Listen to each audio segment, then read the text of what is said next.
STRIKEOUTS. We are Baltimore. We are Detroit.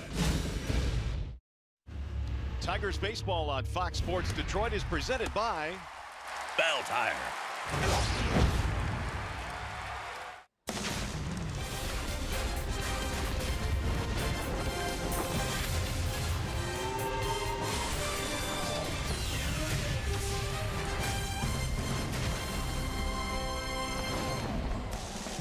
Tonight in Houston, two of the top 10 offensive teams in the game will square off here tonight. Well, the Astros and Tigers, they combine for nearly 10 runs per game. You can expect the bass will be booming tonight. We welcome you to Minute Maid Park. We're in Houston tonight for Game 1 in this 4-game series featuring the Tigers and the Houston Astros. Hi again, everyone, and welcome to Tigers Baseball. Mario and Bev alongside Rod Allen. Glad to have you with us here for Game 1 in the series. What was a long night last night? It was an early morning today, but tonight the Tigers rise starting an 11-game, 10-day trip. Certainly in the next week and a half, they will be tested. There's no doubt about that. Coming in here to Houston, you're going to go up against arguably one of your better rotations in all of baseball, better pitching staffs. Then they go to Chicago. They've got a good pitching staff as well. And then when you add in the fact that Houston, they can really swing that bat. They're a very good team with the best record in baseball. Tigers will be tested.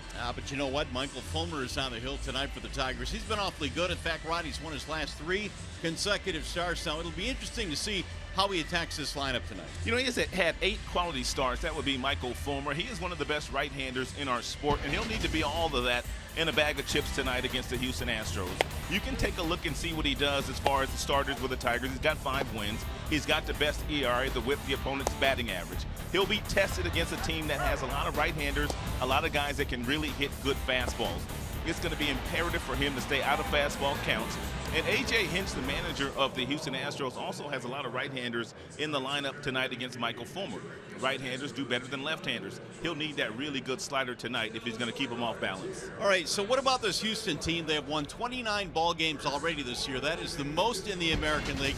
They do a lot of things really well. They certainly hit the baseball very well, but they pitch extremely well, like you talked about, Rod. So really, kind of an all-around pretty good team here they're facing tonight. Well, it's a team that relies heavily on analytics. They have a very bright manager in A.J. Hinch. He's able to rely on all those numbers and relay them to the players. And then when you have the talent that they have on the field, you get these kinds of numbers. You have Altuve, you have Springer, you have Gurriel. You have a lot of guys that are very, very talented, and they're playing much better baseball the early season than they did a season ago. All right, Game 1 in the series just minutes away. After a short break, we'll send you back to the Coliseum Studios. Check in with John Keating.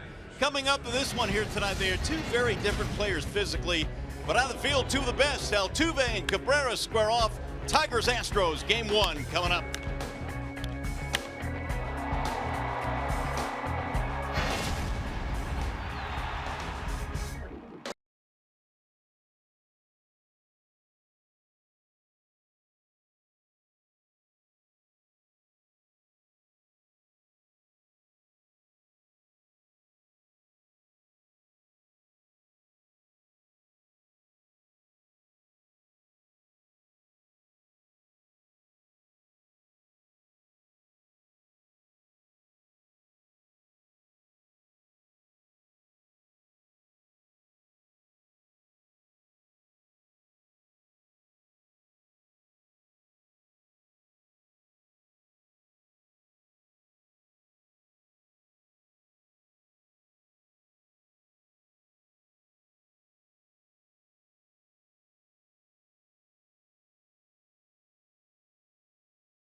tonight. The Tigers and Astros starting up a 4-game series here at Minute Maid Park.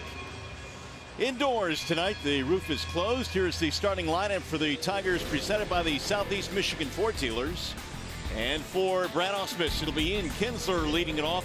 Alex Avila back in the 2 spot, had a big homestand for the Tigers. Cabrera is hitting third. Victor Martinez back in the lineup tonight. JD is in right. Castellanos at third. A bottom 3 of Collins, MAHTOOK, and Machado. And they are facing the right-handed offerings of Brad Peacock. He is presented tonight by Jeff Glover and Associates Realtors. Yeah, Peacock has pitched in 12 games this year. However, this is his first start of the regular season. He's got a fastball that'll top out at 93, 94. He's got an outstanding slider. He'll use his curveball and a changeup. The slider, it's a swing and miss pitch for Mr. Peacock. Let's take a look at the starting defensive alignment for the Houston Astros. As always, it is presented by Tim Hortons. And they've got Gonzalez, they've got Springer in center field. That would be no errors for George Springer in center field so far this year. Reddick is in right field. He's an outstanding defender who can really throw.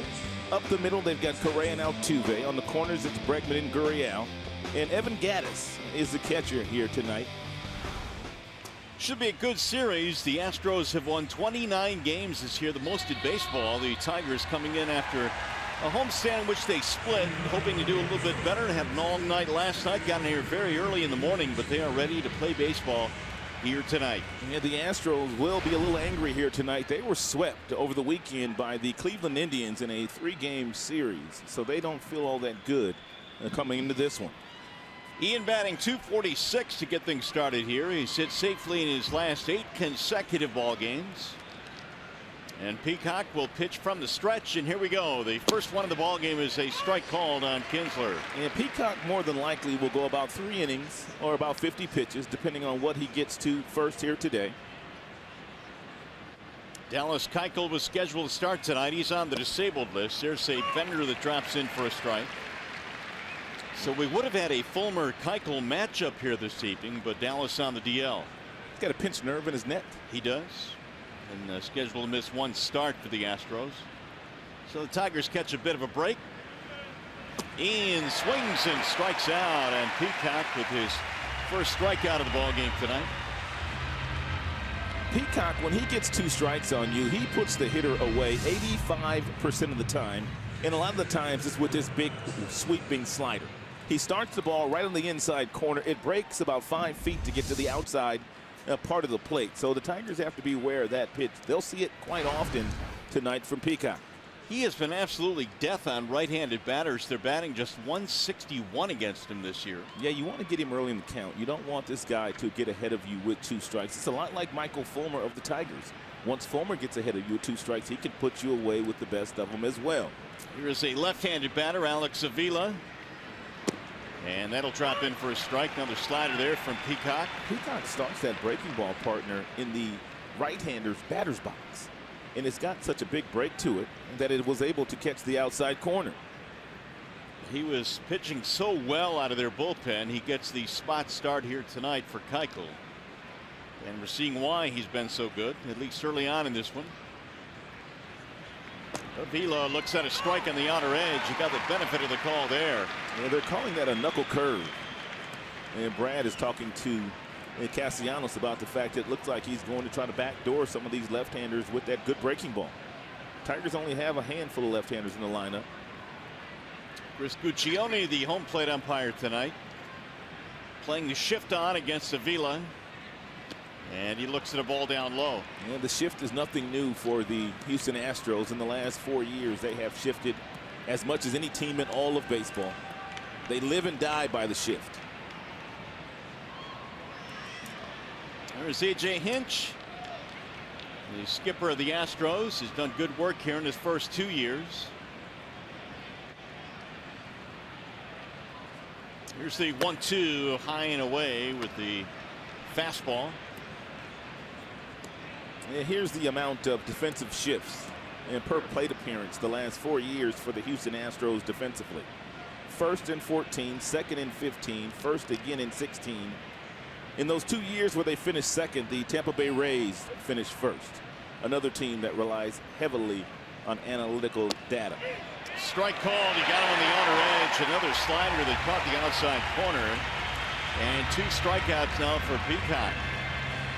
Here are the field conditions tonight, presented by Ace Hardware and the Scott's Company. With the roof closed, it is pretty nice inside. 74 degrees outside, overcast. A lot of rain in the area the last day or so, and we came to the ballpark today in pouring rain. Peacock now has 24 strikeouts in just 16 2/3 innings pitched so far this year. So he does have a legitimate swing and miss strikeout pitch. Here is Miguel Cabrera, and he'll look at his strike. And Peacock has come out of the bullpen and making the start here tonight, doing nothing but throwing strikes. MIKIE 6 out of 12 on the last homestand. Had 3 hits in the ball game last night. They lost to the Rangers to wrap up the homestand. And just talked about A.J. Hinch. Defensively, they shift on just about everybody, but not a whole lot on Miguel Cabrera. Hammered foul back out of play, 1-2. They do give up a little bit of the right side, but it's not a massive shift. Yeah, MIKIE in the last decade, since he's put on the Tigers uniform, he's hit the ball all around the baseball field and done major damage. Therefore, A.J. Hinch not necessarily over shifting. And with MIKIE up tonight. Cabrera takes strike 3 call. There goes the bat. And the Tigers go 1-2-3 as Peacock strikes out the side. Fulmer takes the mound as we go to the bottom of the first.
Astros will take their swings against Michael Fulmer, who is presented tonight by Family Heating, Cooling, and Electrical. 8 quality starts already this year for Fulmer. He'll be tested tonight. He comes in 5-1. The Astros have a great offensive team. They hit fastballs, so Fulmer must use that slider tonight to his advantage.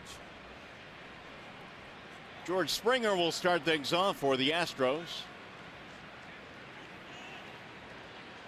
Fulmer has not gone less than 6 in any start this year. He has been one of the most, if not the most, consistent Tiger. And a ball inside to Springer. Yeah, first pitch of the night thrown by Michael Fulmer, 96 miles an hour. Most of his fastballs tonight will be 95 and above. Here's the 1-0 pitch. And Springer looks at a strike, top of the strike zone. Springer's got a lot of pop in his bat. And he leads off games with lots of home runs. He's done that since A.J. Hinch put him in that leadoff spot about halfway through last season.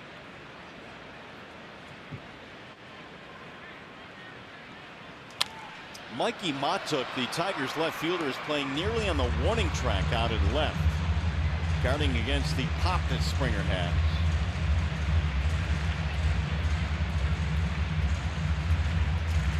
Yeah, his heels are nearly on the warning track, as you mentioned, respecting the pull power of George Springer. 1-2 the count. And Springer fouls away another. if Fulmer is going to continue to throw that slider, and he's going to need that slider tonight because A.J. Hinch has gone against the grain here today. He's got a lot of right-handers in his lineup because right-handers do better against Fulmer than left-handers do. So for Fulmer, it's going to be imperative for him to use that slider maybe more than 22% here tonight against a lot of these right-handed bats.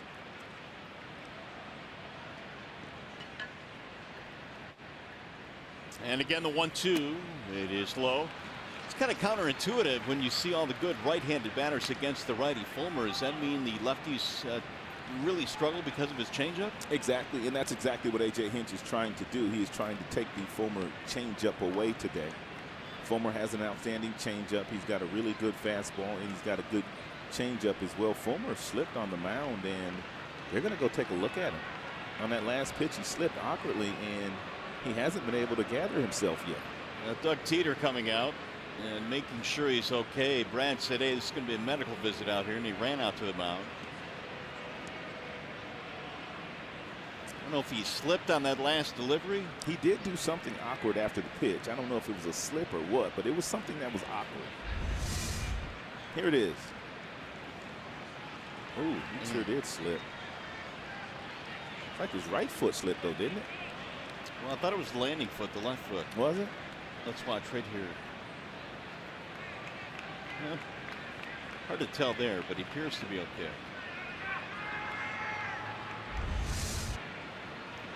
Two and two on Springer. And a ball outside. They'll check on the check, and he did not go. That was a changeup there by Michael. He is not afraid to throw his changeup to right-handers. And it's a good pitch for him. Full count now to the Houston leadoff man, batting .245, 9 home runs. He has driven in 24 this year. And he walked it, ball 4. Leadoff man is on for the Astros. Here's the rest of their lineup presented by the Metro Detroit Chevy dealers. You saw Springer getting things started. Reddick and Altuve at the top. Carlos Correa, the fine young shortstop, batting cleanup. Then Beltran, the veteran. Gattis, the catcher. Gonzalez, good power this year. Gurriel and Bregman rounded out for A.J. Hinch. Josh Reddick, the veteran outfielder, stands in now with the leadoff man aboard for the Astros. And he drives one in the air toward right center field. Collins is on the move. He'll get there for the out. One gone. And the Tigers starting defense is brought to you by Michigan Office Highway of Safety Planning. You know that Collins is in center field. J.D. Martinez, he's in right. Upton getting the night off, at least as the start, as MAHTOOK occupies left field. Machado at shortstop, Kinsler at second, Castellanos and MIKIE in the corners, and the red hot Alexander Avila is still in that lineup. They cannot get him out of the lineup. No, they can't. MAHTOOK is starting for Justin Upton tonight. J-Up is fine, just getting a day off, and Iglesias out again tonight. Machado is the shortstop. 1 on 1 out here is Jose Altuve. Ball 1 outside to Altuve. Altuve has some of the best bat-to-ball skills of anybody in the major leagues. And very seldom does he swing and miss. And he can go from the shoe tops all the way up to the bill of the cap and still make some good, consistent contact. And this guy's fun to watch. Infield bunching up the middle, hoping for a ground ball here. And Altuve takes outside. Run the count to 2-0. Altuve with a 7-game hitting streak. You see he's been much better on the road this year, over 400. What do you make of these numbers? You think it's just early at the .231 batting average? Because several of their guys, and I was looking at some of their numbers when I was preparing for this game tonight, several of their guys do much better away from this ballpark than they do at home. Well, I don't know about the rest of the guys, but I think it is early for this guy. I think he'll hit anywhere and everywhere. Good pitch, but it missed high, apparently. Springer has the green light. I was talking to Gary Pettis, their third base coach, before the game. Altuve has a green light. He can run as well. Springer has a green light. He can take off when he wants to. Gary Pettis was an outstanding base stealer himself. Leadoff walk to Springer. He's there with 1 out. Altuve waits on a 3-0. And it's a strike call. Altuve, don't let him fool you. He is very diminutive, but he has power in that bat. 7 home runs this year. Altuve hit 24 of them last year.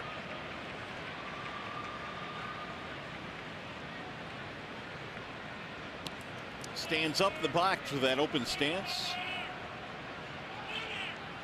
Swing and a miss. That two-seam fastball at 94 miles an hour had a lot of late life on it. I mean, that thing took off on the inside part of the plate, and Altuve could do nothing but swing right over the top of it. You know, Springer more than likely will be on the move on the 3-2 pitch here. Altuve doesn't strike out very often.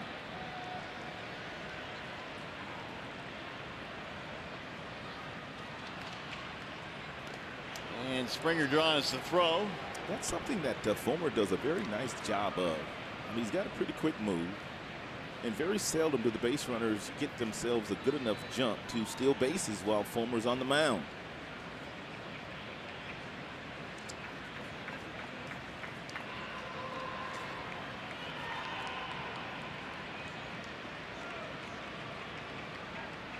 Springer has not stolen this year. He's been caught twice.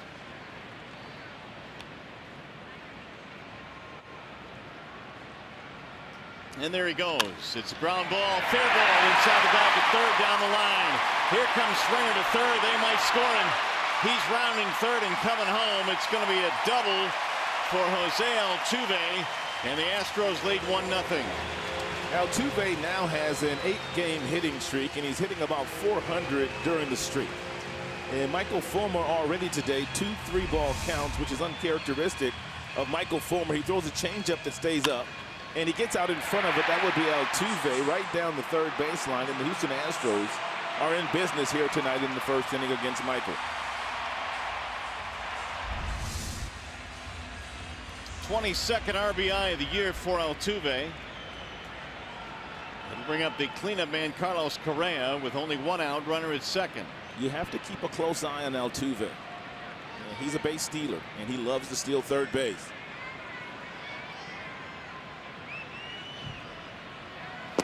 Correa, after a slow start, has come on.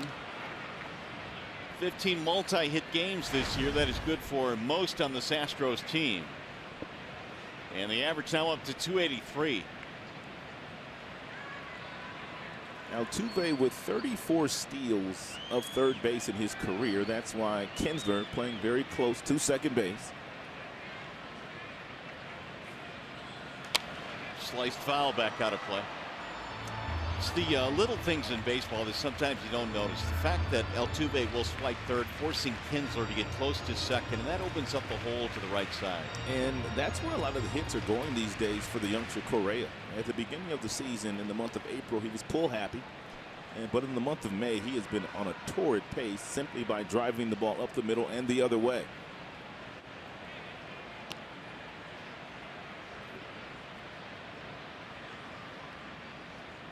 Now they go 2. Wouldn't bite. 1 ball and 2 strikes. A.J. Hinch has done something here tonight that most managers don't do. 7 of the 9 today are right-handed batters against Michael Fulmer. And we told you that the right-handers have better numbers against Michael. But it just goes to show how much they believe in the analytics, because even so, I think a lot of teams still would put a lot of lefties in their lineup. That is a great point, partner, and you are 100% correct. But the Astros don't care. Here's a ground ball right to the first baseman. MIKIE can't get it. Kinsler does. Oh, what a play by Kinsler. And MIKIE immediately went to first base. That ball hit MIKIE in the wrist. Ball had some English on it. Runner moves to third, and Cabrera is feeling it right now. Yeah, that ball was right off the end of the bat, and it was spinning. Hit MIKIE right off the wrist, and it rolled directly to Ian Kinsler, who picked it up, barehanded it, and got it to Miguel Cabrera for the out. Sometimes it's better to be lucky than good. But on that play, I would think my instincts, if I'm the first baseman, would be to go chase that ball, but immediately he broke to the bag. He sure did. He knew that his second baseman would be there, and MIKIE knew if he was to go get it, there was no way he could get back to the bag. Fulmer would have gotten there, but he knew he couldn't get back. Beltran lines one foul down the right field line. And we've watched Mickey for the better part of a decade now, and not only from a base running standpoint, but a hitting standpoint, defensive standpoint. He's very, very smart. He's a very smart baseball player. Jim Leyland, when he was managing the Tigers, he said on many occasions he would make a mistake that no one else would really notice. But he said Miguel Cabrera would come into the dugout and say, you know, you made a mistake there. And he said he would be right. He said, but most people wouldn't pick it up, but Mickey was able to pick him up. Very instinctual. The veteran Beltran, 40 years old, and still swinging the bat. Look at a ball down low, 1-1. Open base here. You've got 2 outs. You've got the left-hander in the batter's box. Although the numbers are really good for Fulmer against left-handers, you do have the righter Gattis in the on-deck circle should you fall behind Beltran.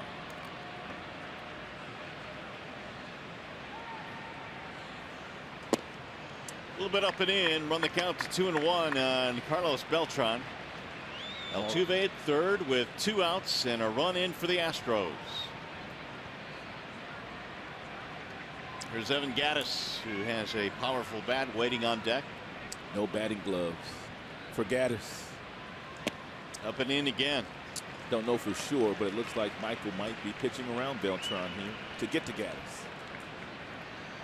Sure seems like it. They are playing Beltran to pull, giving up just about the entire left side of the infield.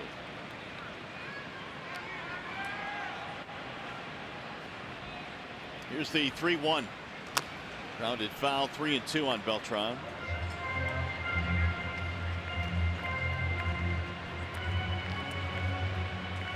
Well, the Bernstein advantage brings you the numbers on Michael Fulmer, the first Tigers pitcher with a sub-3 ERA in his first 20 road starts since Mark Fidrich. Heard of him. He was really good.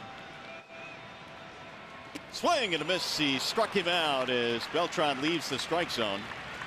And only 1 run for the Astros.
Fox Sports Detroit is brought to you by Comerica Bank, a part of Detroit and the community since 1849. And by Dodge.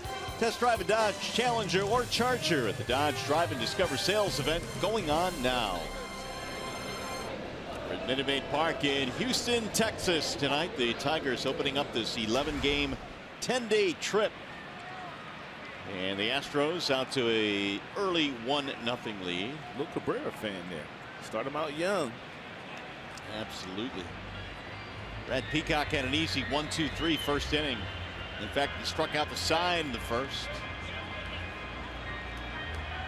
Waiting on something here. I don't know what the delay is, but now finally Martinez will stroll to the plate. Peacock struck out Kinsler, Avila, and Cabrera. and was pretty efficient in doing so. You got Ian Kinsler and Avila on breaking balls, and he froze MIKIE with a fastball that was right down the middle. He needed only 12 pitches to strike out the side in the first. Victor back in there as the DH after spending the last 3 days in paternity leave, and so they welcomed the new daughter, Camila Victoria, to the family. And Victor looks at a strike, 0-1. Yeah, Victor Martinez, a torrid month of May so far, batting about .360. And of course, every time Victor steps into that batter's box, they shift. They have 3 players on the right side of the infield. Bregman, the third baseman, the lone member on the left side. Doesn't really matter that Victor has gone the other way a lot this year, whether it's up the middle or into left field. They just continue to play him this way. I think with 2 strikes, Victor will try to shoot the ball the opposite way. Other than that, if you try to come inside on Victor, he'll turn on it. Here's the 1-1. 2-1 on Martinez. He has driven in 11 runs in 14 games in the month of May. .360 batting average this month.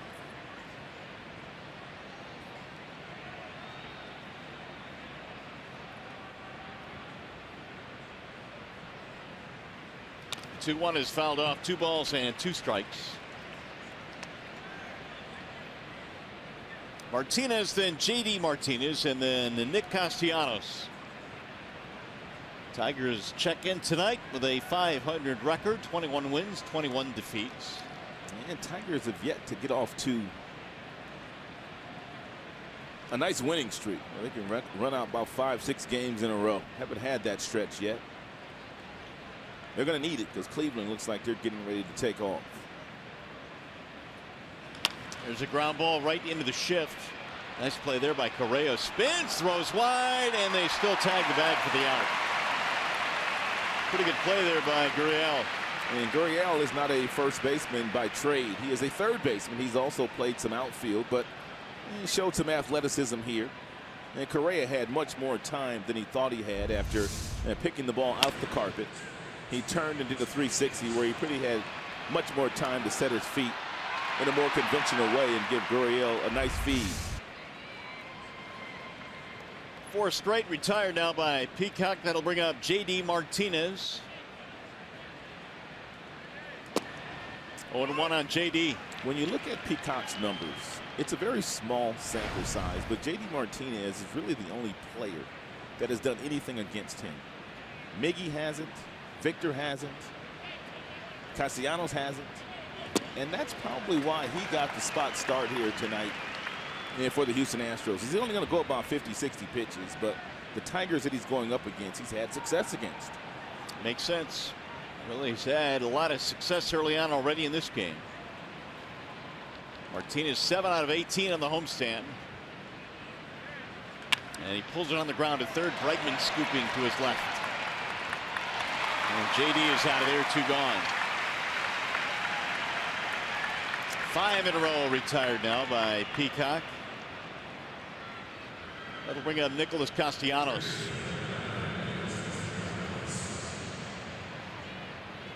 Nick again in the 6th spot in the lineup here tonight. Was 4 for 21 on the last homestand for the Tigers.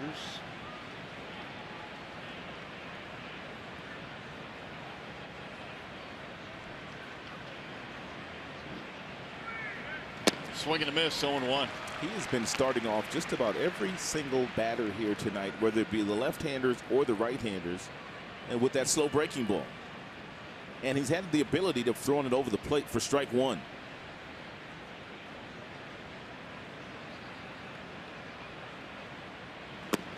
I don't believe he went. He did not. And Peacock so far is 6 of 6 in first pitch strikes through the first 2 frames here tonight.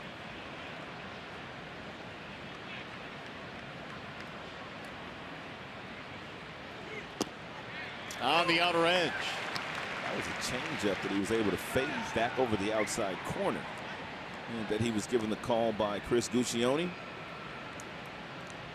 Peacock has not started a big league game since last September 30th when he gave up 7 runs in 4 2/3 against the Angels.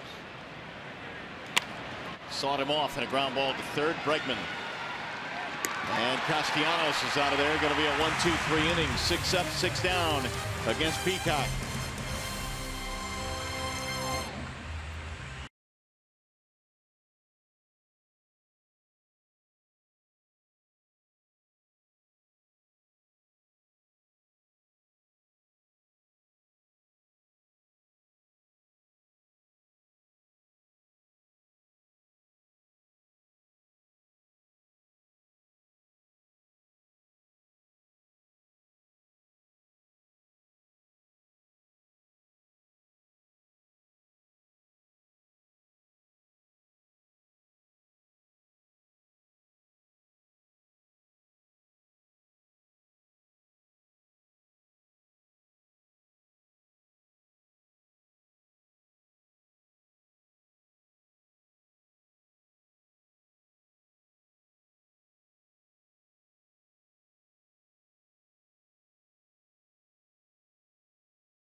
All right, Keats here. It's 1-0 Houston as Evan Gattis gets it started here in the bottom of the second. Good fastball upstairs at 95 right by Gattis. And you can get Gattis upstairs. He's a good low ball hitter. And so if you do throw fastballs, you want to stay above the belt buckle. Gattis at 269 looks at a ball outside. 1-1. Got a lot of power. Well, he's been on base now in 20 consecutive starts. Gattis last year, 32 home runs for the Astros. Began his career in the Braves organization. He'll shoot this one on a line to center. Collins, sliding attempt, could not make the catch. And Gattis is aboard to start the second.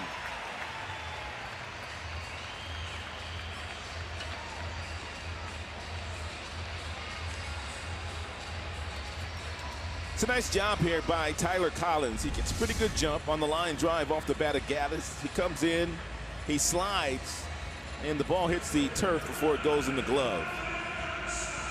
It's a nice job of at least keeping that ball in front, keeping the double play in order for Michael Fulmer.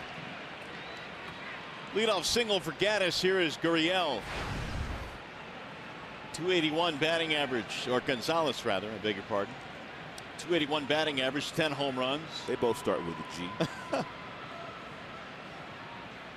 But 10 homers for Gonzalez. Way above his, well, I guess career pace, best way to put it. He doesn't even have 100 at-bats yet. I mean, there are some guys on his team that have 60 more plate appearances than him. The regular players at least have 150. He does not have 100 yet, and yet he leads their team in RBI and home runs. And he plays multiple positions.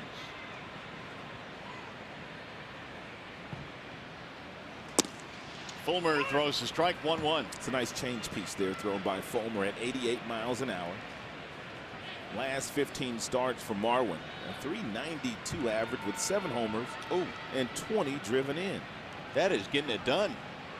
He homered yesterday against the Cleveland Indians. And that was his 10th of the year.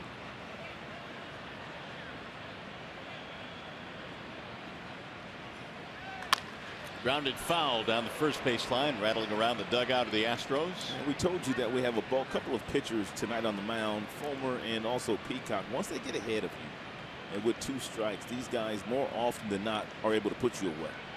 Fulmer does it with a power fastball, good slider, and changeup. He can use any one of those 3 pitches.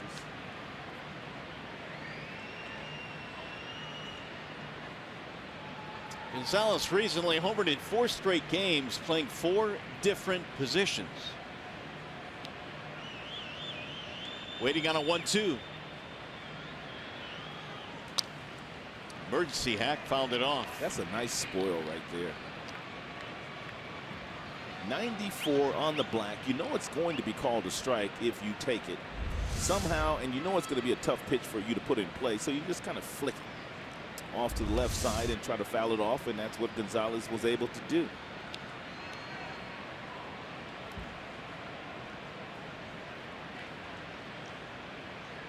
Infield playing to pull on Gonzalez, who's given time. Fulmer coming into this game with 8 quality starts this year, and that is tied for the most in the American League. Dylan Bundy of the Orioles and Chris Sale. And what a start Chris Sale's gotten off to for the Red Sox. And Chris Sale is striking out a bunch of batters these days. White Sox really haven't missed a beat without Chris Sale. There you go. They will appeal. He held up. 2-2 on Marwin Gonzalez.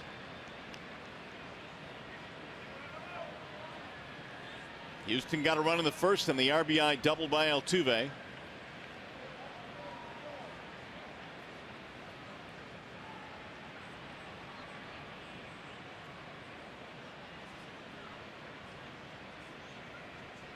Little chopper back up the middle. Kinsler flips to second. One. Machado with a double play relay. 2 gone.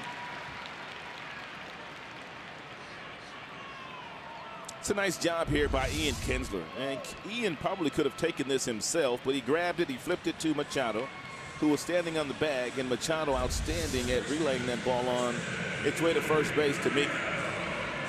It's exactly what Michael Fulmer needed. Here is Gurriel.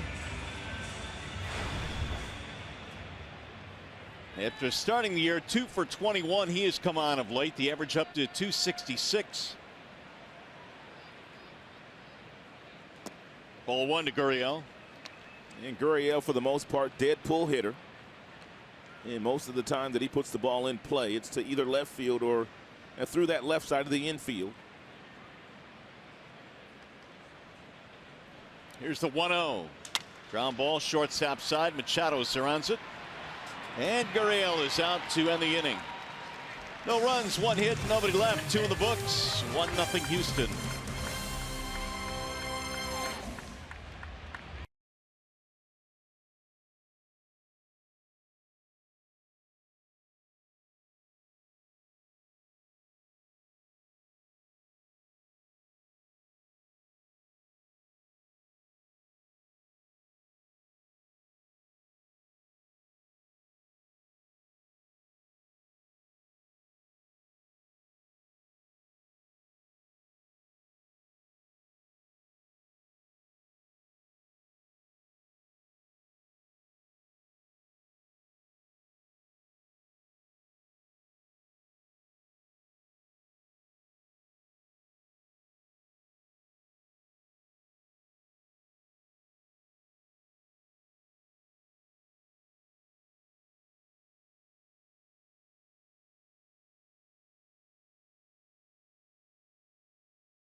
Into the top of the third inning here at Minute Maid Park. Well, the big news this morning, Brad Ausmus addressing reporters and announced that Anibal Sanchez has been optioned to AAA Toledo. The idea is he wants to build up his pitch count, wants to stretch his arm out, and give himself an opportunity to become a starting pitcher once again. Now, he said he felt it was admirable that he had done that because in a day and age when a lot of players wouldn't take that initiative to go down to the minor leagues for the betterment of himself and the betterment of his team. But Anibal Sanchez signed off on it. He is headed to Toledo, and he will start tomorrow. All right, Johnny, thanks. It's kind of amazing, Rob, when you see a guy that has the resume of an Anibal Sanchez be that dedicated to get back to the big leagues as a starter and really contribute to this team. Well, I think Anibal Sanchez believes that he can still pitch in the big leagues, and his numbers obviously are not pretty this year. He has struggled in the bullpen. But he feels like he gives himself the best chance of getting back to the big leagues with the Tigers or with another team if he can go down to Toledo and pitch some good baseball.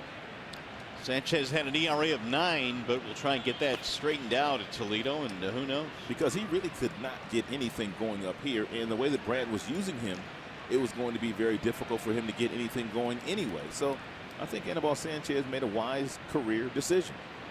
Tyler Collins getting things started here in the third. It'll be Collins, MAHTOOK, Machado. Bottom 3, Peacock has another strikeout. Peacock is lights out so far here in 2 1/3 innings. That is now his 4th strikeout and 3 ground balls. The Tigers really have not had one good swing at Peacock.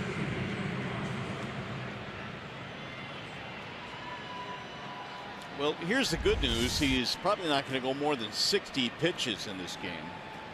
So they're trying to get 3 innings minimum out of him, maybe more. He's making the best of his 60 pitches here tonight. No doubt. Mikey MAHTOOK looks at a strike. He is first pitch strike on everybody. MAHTOOK is spelling Upton tonight. And Mikey's had a little bit of success in this ballpark. There's a ground ball, fair ball down the line, going to bang off the wall. MAHTOOK takes the turn, and he's going to hold up. It'll be a single, the first Tigers hit of the game. And now Mikey in this ballpark is 4 for 7.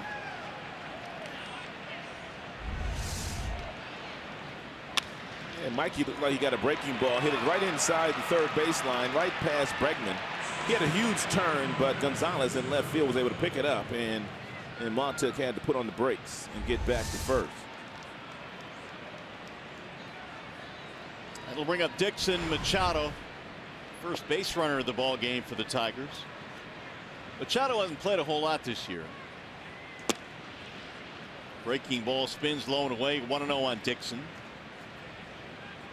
Iglesias getting his 2nd consecutive day off.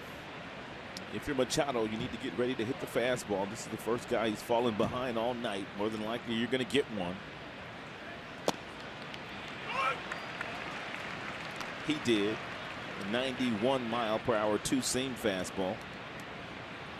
Here's Iglesias, who had been struggling with the bat recently, and Brad said he wanted to get him 2 consecutive days off, just to kind of get away a little bit.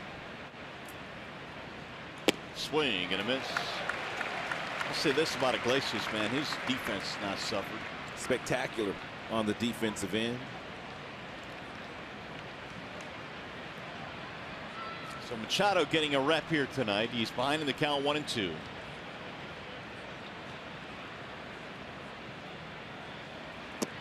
Low and away, wouldn't chase.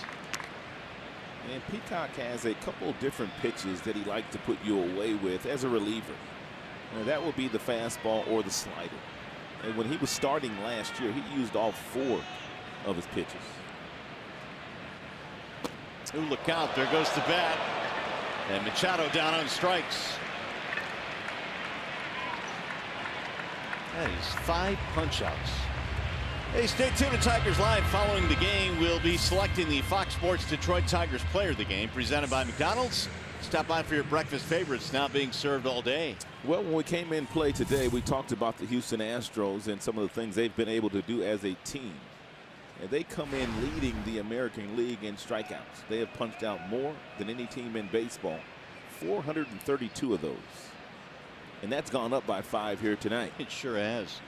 Kinsler has one of them. He'll look at a strike 0-1. They say that Peacock has a very high spin rate on his fastball. He keeps the ball low, but it's very difficult for hitters to pick up. As a hitter, when you see the ball low, you anticipate that it's going to go out of the strike zone, but his ball kind of stays on that same plane, and it's very difficult to pick up.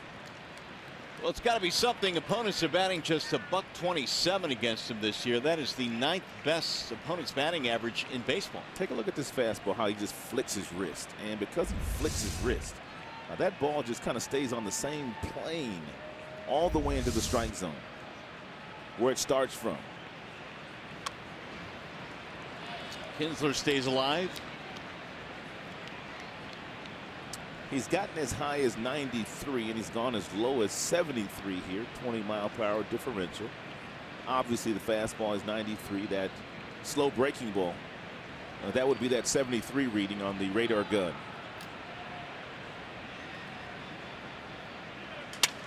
Slow roller toward third. Bregman on the scoop. Kinsler is out, and the Tigers are done in the third.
Michael Fulmer has been on a roll for the Tigers. 10 consecutive starts, 3 or fewer earned runs, so he's been awfully good.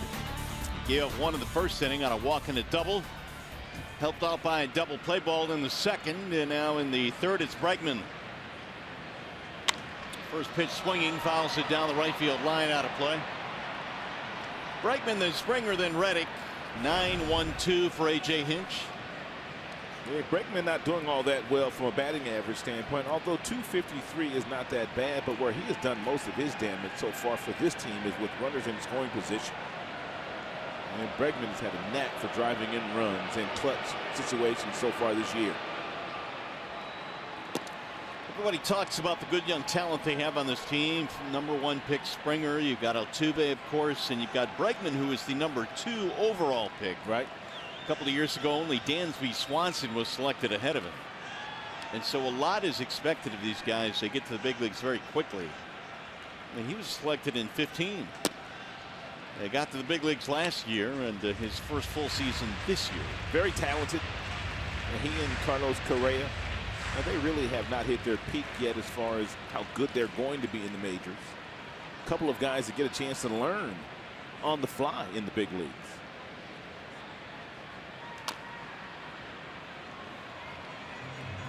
96 there from Fulmer.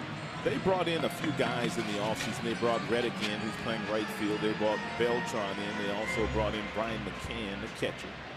Aoki as well in outfield, a couple of veteran players, and that mix of the veterans with the youth has been a really nice mixture with Houston early on. Don't believe he went. He did not. Here's the question, I think, for Houston. Beyond Keuchel and Lance McCullers Jr., they'll probably need to upgrade, I would think. Oh, they're already talking to other teams about potential trades. And Quintana's name has been mentioned quite a bit, of the Chicago White Sox. Left side in the hole. Machado, great play. Can't throw him out. Just getting to that ball was a nice play. Single for Bregman. Hey, the Tigers June Digital Ballpark Pass is your ticket to 10 home games in June. One pass, 10 games, only $49.99. All tickets are digitally delivered via your mobile device. Buy yours today, tigers.com/pass. That's a pretty good deal right there. Great deal, man. Just turn Deliver on your it right to the phone? Yeah. You can do everything on your phone these days. I know. Here is Springer. Walk and a run scored in the first inning for Springer. Me, I'm still one of those guys that likes to go shopping or go to the bank. I mean, I don't like to do a lot of that stuff online. I still like to get up and go places. Well, but me personally, you still use a flip phone and a typewriter. No, So I don't like to shop online. None of that stuff. Man. I still like to get up and get out. one strike on Springer. 29 home runs last year for Springer. Batted .261. You could have a chance to go out and get shopping done in And Chicago. no, I do not have a flip phone and a typewriter either. Yes, you do. Here's the 0-1 pitch. Line to right field. JD coming on. Springer's out. One away. That'll bring up Reddick. I was going to say, you're going to have a chance to do some shopping up close and personal later in this road trip in Chicago. Well, Chicago's always a nice place to get out and to walk around and do some things, but we're not going to be there very long. I mean, we're going to play 4 games in Chicago in a span of 48 hours. That's a good point. I mean, so we're going to have a lot of time to spend at the ballpark in the next when we get to Chicago for the weekend. Here's Josh Reddick.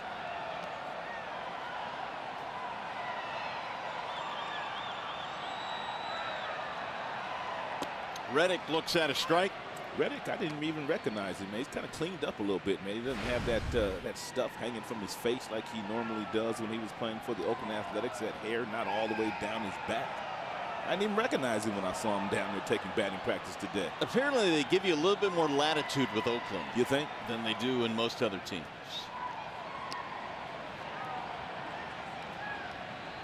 Here's Fulmer's 0-1. Right back up the middle into center, base hit for Reddick. Bregman will go to second and stop there, and now the Astros have 2 on.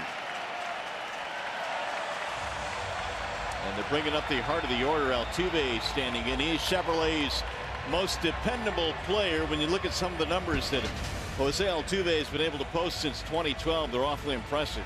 Mind-boggling. Hits, #1. Multi-games, 1. Batting average, 2nd. So he's done a lot of damage. And this from a kid who, in a tryout camp in his younger years trying to play professional baseball, was told to go home. And he showed up the next day, refused to go home, and here he is. That's what happens when you're, what, 5'3", 5'4", 5'5", what are we calling him? And all he's doing now is winning batting titles and making all-star teams. He does hit into a lot of double plays. And he has grounded into 8 already this year, so number 9 right now would be lovely for Michael Fulmer. He's already turned in 1 double play here tonight. For the record, they list Altuve at 5'6". But a much bigger bat. He doubled in a run in the first inning. And now enjoying an 8-game hitting streak. A native of Venezuela.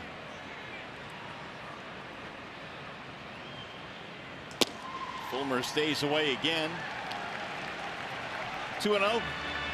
I don't know what Michael Fulmer is going to do here to Altuve in the 2-0 count, but if he feels confident in either the changeup or the breaking ball, and that might be the pitch to get the ground ball to get out of this inning. If he tries to throw a fastball here, more than likely Altuve is going to put it in play. Great contact hitter.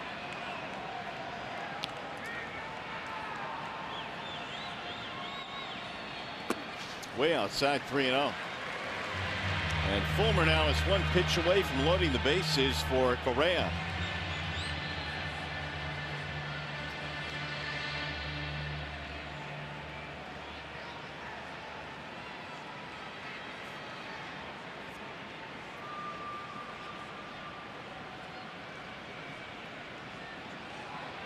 Altuve had a game earlier this year in which he had 2 doubles and 2 triples in one game. That was against the Miami Marlins. He's swinging on 3-0 and hammers one to left field. MAHTOOK cruising over. He'll make the catch. Tigers caught a break right there. Altuve swinging 3-0.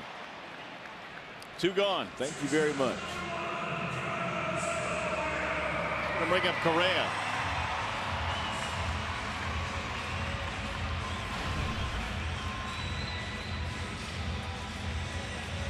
Correa hit a ground ball off the wrist of Miguel Cabrera in the first inning. It rolled to Kinsler, who eventually threw him out.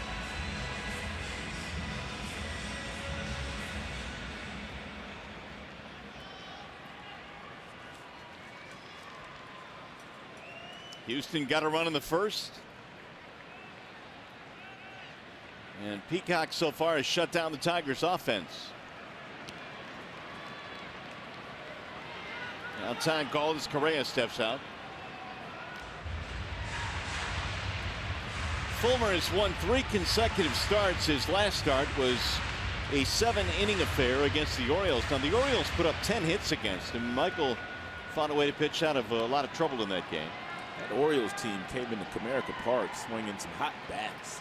They had a lot of home runs in that series.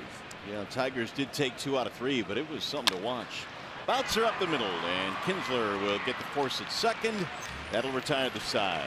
No runs, 2 hits, 2 men left coming up for the Tigers. Avila, Cabrera, and Martinez on the way.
Fulmer able to pitch through it in the third, so we go to the fourth. Here come the Tiger bats now. It'll be number 2 hitter Alex Avila.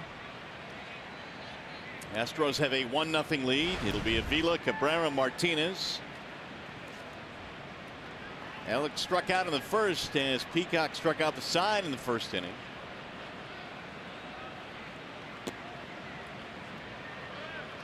Alex's offensive numbers across the board look like the year of 2011. And when he made his first All-Star team, and only All-Star team, and also won a Silver Slugger that season. He's constantly gotten himself in a 1-0 count, which is a fastball-friendly count.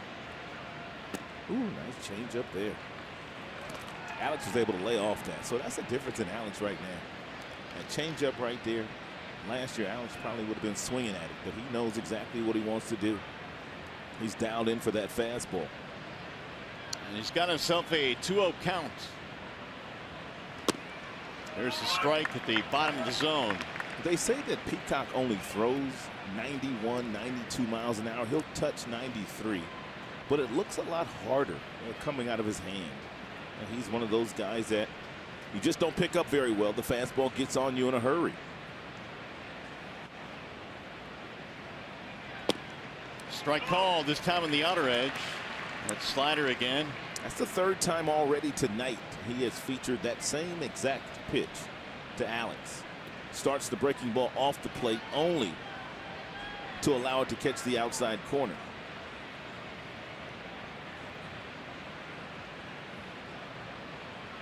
Here's the 2-2. Swing and a miss. He struck him out.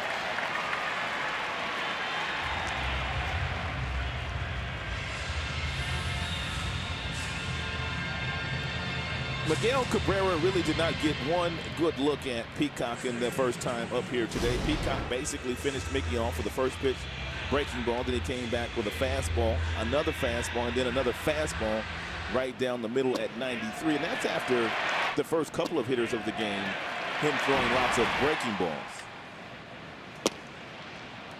Stayed away, 1 ball and no strikes. And they know that Miguel's a very smart hitter, and Miguel will go up there and look for certain pitches in certain situations. And when he gets them, he doesn't miss them. Cabrera right now sitting on 996 extra base hits. He just continues to climb a lot of the different offensive categories, reaching milestone after milestone. He checked it. Did he go? Did not. 3-0 on Cabrera.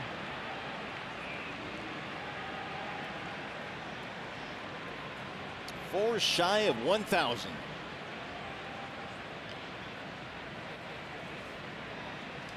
Swinging on 3-0. They had a poll on television last night, and they were asking people who they thought was the best right-handed hitter of all time. And of course, Miguel was on that list with Albert Pujols, Hank Aaron, Manny Ramirez, a few more guys. And he walked him, ball 4. And with that audience that was watching last night, they thought that Hank Aaron was the greatest right-handed hitter of all time, but Miguel checked in second on the list. I'm sure if that game would have been played in Anaheim, Pujols probably would have checked in second on the list. But it just goes to show you that Miguel Cabrera, since he's been in the big leagues, is in that conversation of the best right-handed hitters to ever play the game of baseball. Ever play. Well, I'm of the opinion that I don't know that you could ever pick the best in anything, you know, whether it's baseball, basketball, football, or hockey. To me, it doesn't matter. You can pick guys that are in that stratosphere, and I think that Mickey certainly is and does belong with those names. Here is Victor Martinez. I mean, do you think you could sit there and pick one guy and label him as the best right-handed hitter of all time? Not out of that group. I mean, with Hank and Willie Mays and Miguel Cabrera and Albert Pujols and Manny Ramirez. I mean, it's just so many awesome hitters, really. Big rip there by Victor, 0-2. Martinez bounced out 6-3 in his first at bat. A spinning play up the middle by Correa to throw him out.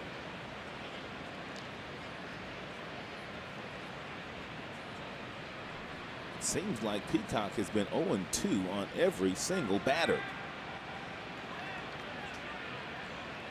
It'll bounce in and away and move Cabrera up to second base. Wild pitch, and now the Tigers have the tying run in scoring position. Now here's where Victor will try to beat the shift. If you continue to shift on Victor, as we get a look at that breaking ball down, and as soon as it rolls off the chest of GATTIS, Miguel Cabrera is off to second base. But we've seen Victor in these types of situations where they still overshift him with a runner on second. He'll try to hit the ball the opposite way to beat the shift.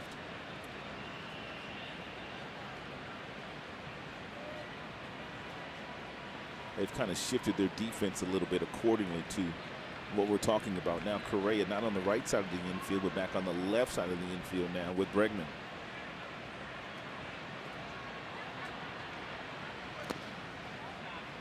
Gattis able to smother that one. 2 balls and 2 strikes. Peacock has had 2 strikes, partner, on 10 of the 13 hitters that he has faced so far here tonight. And we told you, if you were listening at the beginning of the game, when he does get 2 strikes, he's able to retire that batter 84% of the time, which is ridiculous. Yeah. Well, the Tigers 1 hit away right now from tying it up. There's a drive to center field. Hit pretty good, but Springer is there. Hitting it right at him. And MIKIE will hold.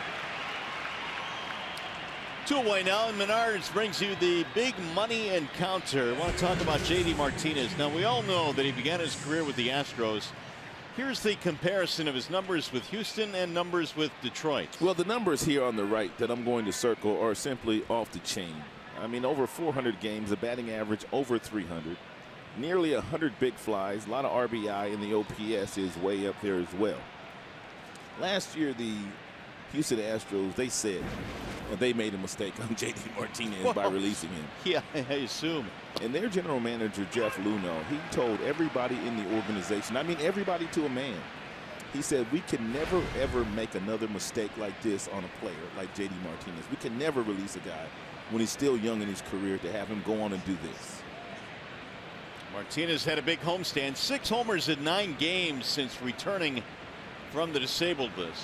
Player of the week in the American League, for those of you that did not hear that news on J.D. Martinez.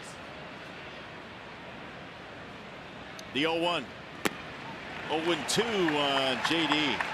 Miguel Cabrera needs to get as big a secondary lead as possible, because the guys in the outfield for the Astros have great arms in center field and right field. Not so much in left with Gonzalez, but the other 2, Springer and Reddick, can really throw.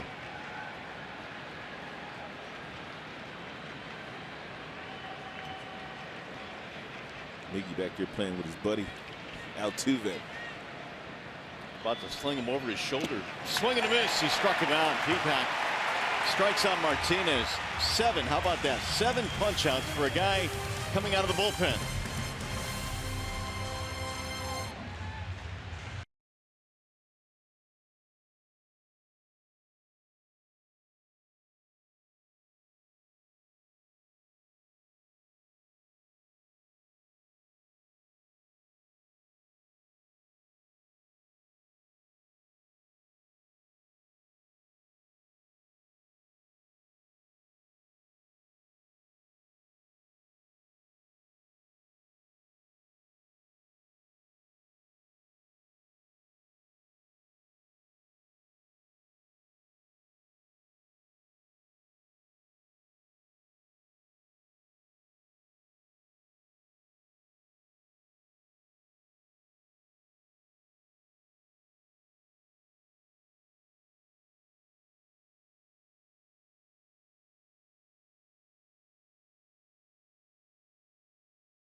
By T-Mobile. How about Greg Holland, man? 19 for 19 in save opportunities this year for the Rockies. That's unbelievable. And Mike Trout, he's pretty good. He's doing some good work. Anthony Ghost, did you hear about the news? He's going to A-ball to pitch down. Yeah, Lakeland, and he's going to pitch out of the bullpen. I think going to pitch tonight. Here's the ball that's popped up literally a mile high in the infield. And Machado will finally catch it. Beltran is out of there, one gone. I haven't looked at the numbers on Ghost when he was in extended spring, but obviously he must be doing well enough for them to set him up to Class A Lakeland so he can pitch out of their bullpen. He has actually entered the game, we are told, for Class A Lakeland. And so we'll keep an eye on how Mr. Ghost does tonight, but it's an intriguing story in that obviously Anthony was an outfielder. They're trying to convert him to a pitcher because in high school he had an arm that threw 95, still does.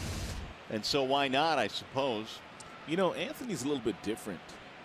A lot of times when there's a struggling position player who's not hitting, who has a good arm, they make that transition in the minor leagues or vice versa. Very seldom does it happen after a guy's had a little bit of a success. True. In the big leagues, does a guy go back down to the minor leagues to start to pitch, as Ghost is doing now. But it's more than having an arm that could throw 95, 96. I mean, there's so many nuances to pitching that, you know, I think will take time to learn. You got to be able to bounce back. I mean, you're going to eventually have to pitch in back-to-back days. I mean, it's not a natural thing to do to violently jerk your arm over your head 45, 50 times a day. Chopper to the shortstop, Machado. One step on the grass. He throws out Gattis, 2 gone. Fulmer has settled in now nicely. 2 away here in the 4th. They'll bring up Marwin Gonzalez. Houston got a run in the 1st on a walk and then a 1-out double by Altuve. Scoring Springer from first base. Gonzalez knocked into a double play back in the 2nd.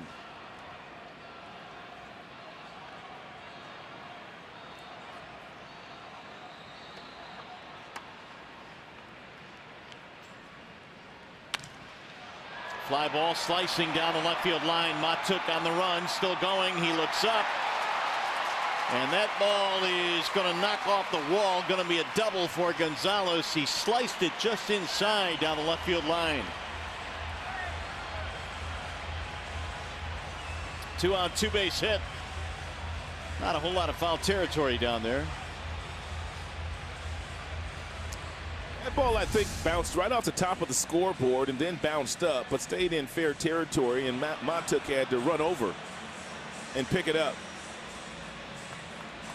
Marwin Gonzalez nearly had his 11th home run of the season. Here is Yuli Gurriel trying to drive in a 2-out run.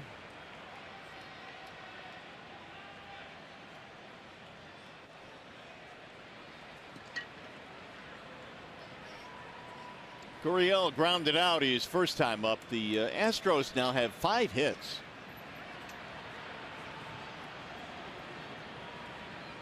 And Gurriel batting .333 with runners in scoring position. You've got 2 outs. You've got the base open, but the guy in the on-deck circle, Bregman, he's even better than that with runners in scoring position. So Michael Fulmer, he will go right after Gurriel.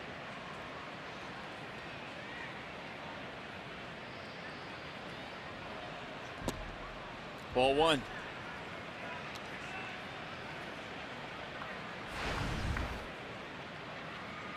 Yeah, there's those wrist numbers for Yuli.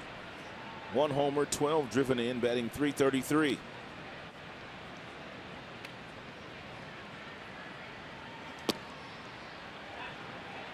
Fulmer has made 20 starts on the road in his young career, an ERA of 2.91. And on top of that, has done really well against the American League West. He has dominated the West, an ERA of 1.29. Had that great game against Texas last year on the road. Swing and a miss. That was a complete game, wasn't it? It was. A lot of friends and family were in Arlington to watch that game. Also, he was showing out for his peeps. Yeah, he did it on purpose. Showing out. 2-1 on Yuli Gurriel, the native Cuban. who defected to the United States. Ground ball up the middle, right through the legs. Machado, though, is not fooled, and he throws him out by half a step. So nothing comes to the 2-out double by Gonzalez. 4 in the books in Houston.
Going on with the Minnesota Twins? I have no idea, but those Twinkies are rolling. Look at them coming in 22-18, tied with the Cleveland Indians for first place in the Central. Pretty impressive. Meanwhile, Tigers trying to get the bats going as they send Peacock out there for another inning of work. He's at 60 right now. They were hoping to get 3 innings out of Peacock in 50 pitches. He has pitched so well, he is now up to 60. And he's pitching into the 5th inning. They've got a right-hander warming up in their bullpen. Told you that A.J. Hinch, their manager, and really their entire organization, and they rely on a lot of numbers, and Peacock had some very good numbers against several of the Tigers hitters, and they felt like he was the best guy to start the game today against the Tigers, and boy, they were right.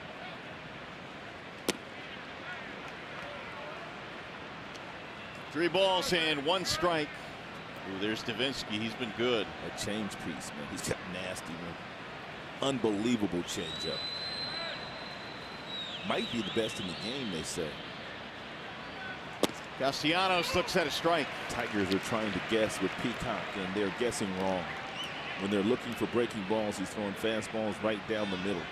When they're looking for that fastball and a fastball count, he's dropping that breaking ball in there very nicely. He's kept them off balance all night. Struck him out. Foul tip into the glove of Gattis. Dude, that's 8 strikeouts. He's checking down with Johnny Kane. Can he hit?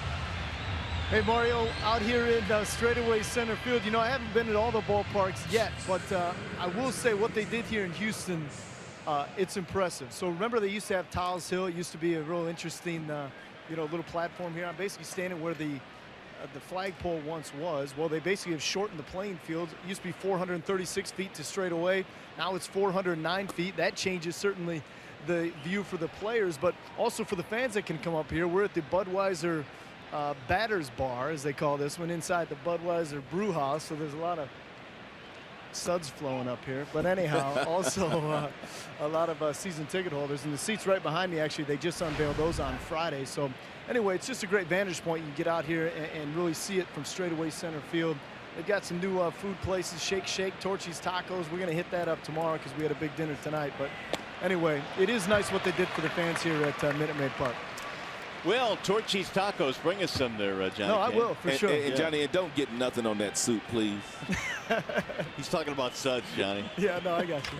We'll keep it clean out here. We'll keep it clean. Tyler Collins, the batter.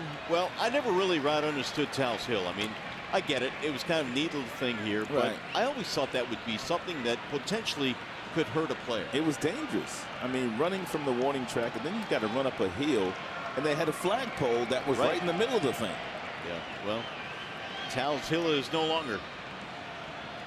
I kind of like the presentation out there. They've made it look nice out there. Found them a sponsor, Budweiser. 3-2 the count. Look like Torchy's Tacos is jumping too up Yeah, there. Torchy's is jumping. Torchy's looks like that might be the Monday night spot. Johnny, man, get the Torchy's. I've been told Torchy's may be a little bit overpriced. Oh, really? They'll Don't let tell you in anybody for, up there. as clean as you are, Johnny, they'll let you in for free. Yeah, I'm sure. I'll tell them I know you. Well, there's a one-on walk to Tyler Collins. That's going to be it. So Peacock in his spot start here for Dallas Keuchel, who's on the disabled list, who's going to end up with 8 strikeouts, 70 pitches. a couple of walks, He's going to get a nice round of applause, too. and a huge round of applause coming up. There's the signal. Hinch finally signaled, but the reliever Davinsky was already at the mound. Here's the ovation for Peacock. We'll be back.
Nothing lead here in the 5th. Tigers have a man on, a man out, and Mikey MAHTOOK steps in against Chris Davinsky, and he swings right through it 0-1. A 94-mile-per-hour fastball thrown by Davinsky upstairs. This is a wall side windows pitching change. He's got an unbelievable changeup. You see the whip is under 1. He has 44 strikeouts. He's only walked 7, and this is just his 15th game. We haven't really seen it yet, although we did see it last year. But they say for whatever reason this season, the Davinsky changeup is a tremendous weapon. And it's the weapon that he's used to get the majority of those 44 strikeouts that he has so far. Runner goes. Big jump. Gattis' throw is not in time. Stolen base. I like this gamble here. Man, you have to try to put some pressure on Houston. And that's a nice steal there by Tyler. Great jump by Tyler Collins. High leg kick by Davinsky. A good throw by Gattis, but not before. And Tyler Collins sliding in safe after the tag to the helmet by Altuve. He made that a lot closer than I thought he had a chance to. Yeah, I agree with you. And now we're going to get a look here as the Astros very quickly say we want a challenge. We'll see if the tag on the helmet was in time.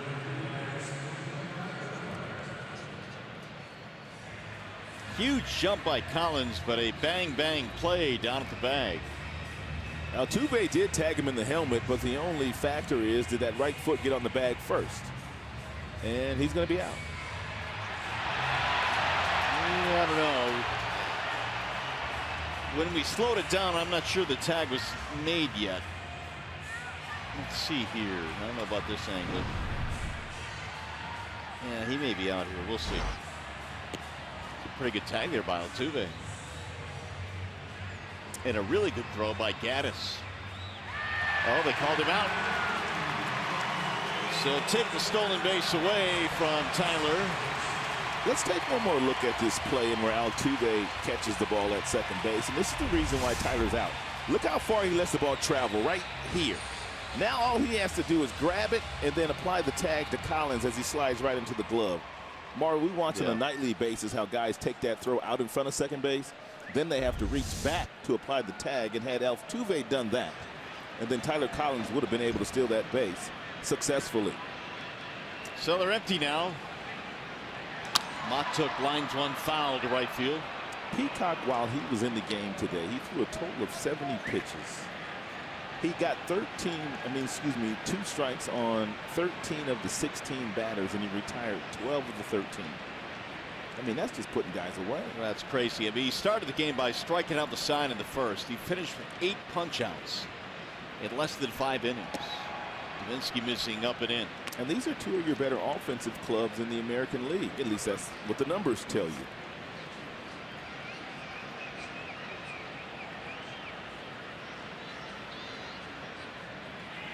Swing and a miss. Down he goes. 9 strikeouts for Astros pitching tonight. Tigers baseball from Houston, presented by Bell Tire.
Cloudy and rainy outside, but not so inside. The roof is closed here at Minute Maid Park, and we go now to the bottom of the 5th inning. It'll be Alex Bregman to lead things off. Michael Fulmer back to the hill, and his first pitch is at 95, in for a strike. And the Astros so far tonight, they've been able to bend Michael Fulmer, but they have not been able to break him. Nor has many been able to break Michael Fulmer since he's come to the big leagues. The Astros have had at least 1 hit in every inning so far. And they started a lot of right-handed batters tonight against Fulmer because the numbers against right-handers are not as good as the numbers he posts against left-handed bats.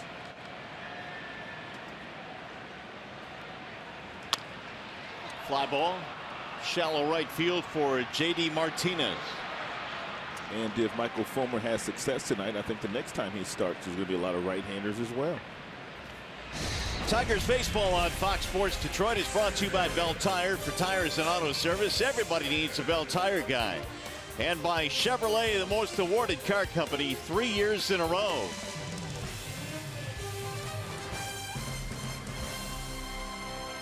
Astros got a run in the first on the RBI double by Altuve, and that has been it for either team so far.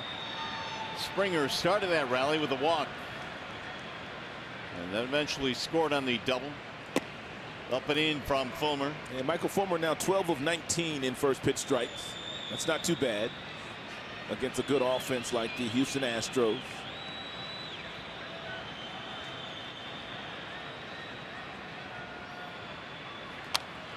It was a year ago at this time where Fulmer was in that streak of 33 1/3 scoreless innings. It was in May and into June.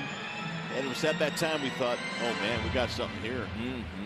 This guy's going to be special. He went on to win the Rookie of the Year award. And there's no such thing as a sophomore slump regarding Michael Fulmer either. He's been awfully good this year. 8 consecutive quality starts. 5 wins already. You know, the other thing about Fulmer, we've talked about this a couple of times, and I think it's worth repeating, is the fact that he works at a crisp delivery, man. He just gets it and throws it, and his defense has to love playing behind him. That's why there are very few mistakes made behind Michael Fulmer when he's playing, and he's working at a rapid pace, as he always does.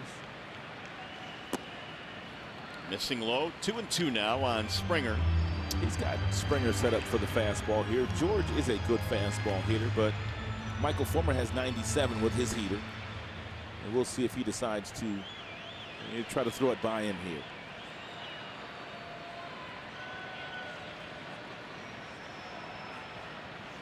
Sure did. Full count, 3-2 on Springer. Josh Reddick waiting on deck.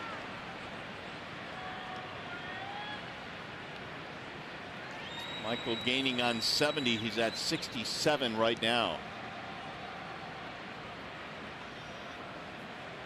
Fulmer has not gone less than 6 in any start this year. His last 3, 7, 7, and 8 innings. Foul tip out of the glove. The catcher Vila. A big hack right there from Springer. That was a changeup that stayed up. And Springer was just a little bit out in front, but found that ball right off the mask of Alex. And Chris Guccione, home plate umpire, checking on Avila to make sure he's okay.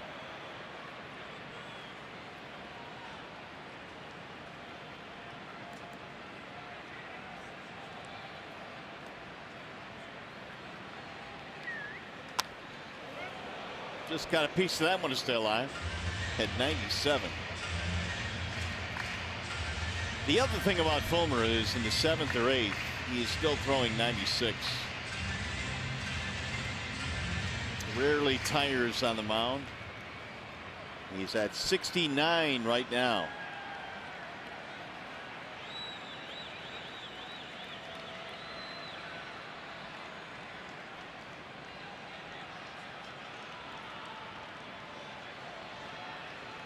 Swing and a miss. Springer out on strikes. 2 gone. Fans, see the Tigers battle the White Sox Saturday, June 3rd at 4:10. It's play ball weekend. Be sure to arrive early because the first 2,500 kids 14 and under receive a play ball bat and ball set courtesy of MLB. For tickets, visit tigers.com or it's 866-66-TIGER. Either way, here is Josh Reddick. Ball 1 high to Reddick. That was only the 2nd strikeout recorded tonight by Fulmer. Yeah, I kept looking and thought, you know, I must have missed 1 or 2. But that's it. Yeah, he struck out Beltran back in the 1st inning. 2-0 on Reddick. Playing to pull.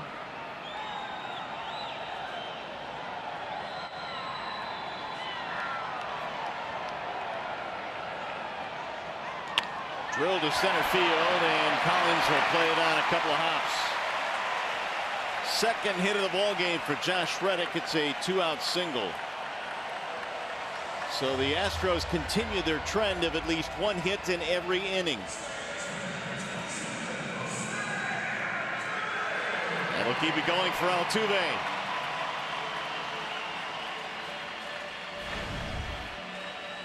Six hits total now for the Astros. Altuve has one of them, a double to not get a run in the first. It's been our only run so far tonight. We told you at the top of the show, these are two teams that combined average about, or are good for about 10 runs per game, and you combine them. Ooh, he tried to bunt his way on with Castellanos deep at third. It's a good idea for Altuve, guy that can have some speed. If the third baseman's going to be that relaxed at third base, why not drop it down? This guy is a phenomenal baseball player on both sides of the ball. He can do a lot of really special things.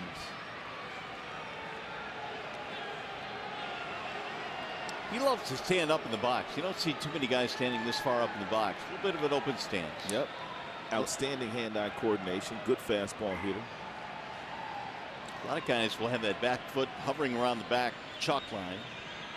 Doesn't give you much of a strike zone with the 5 6" frame.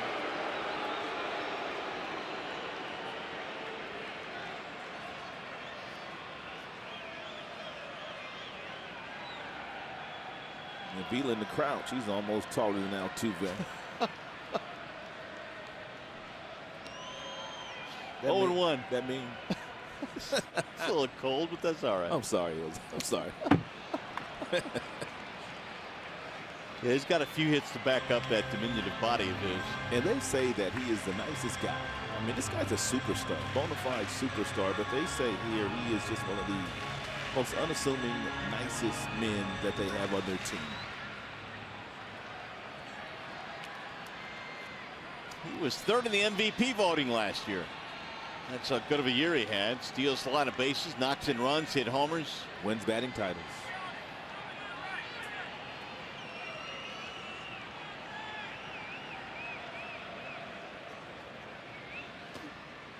Good block by Vila, 1-2. You can get Altuve to chase. He's got great hand-eye coordination, but if you throw the ball up in the strike zone, he will try to get to it. Or if you throw a really good breaking ball and you disguise it very well as it's going to be a strike on the outside corner, he'll swing at that too.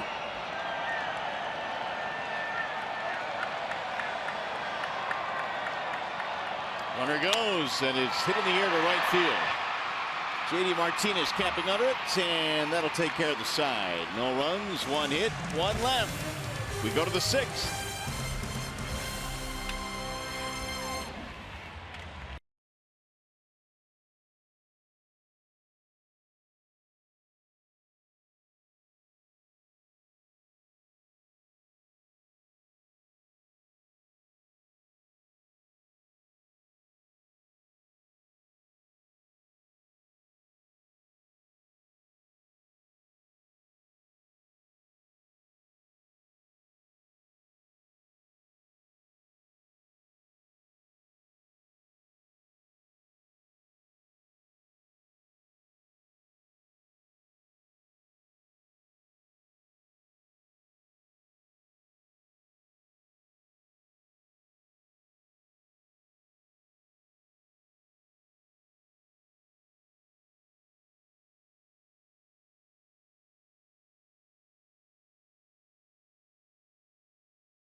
Look at our Bell Tire pitch by pitch. Brad Peacock got the spot start for the Astros tonight. His first start of the year.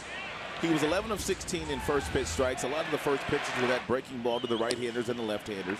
When he wasn't throwing that, he had a 93-mile-per-hour fastball that no one could really barrel up.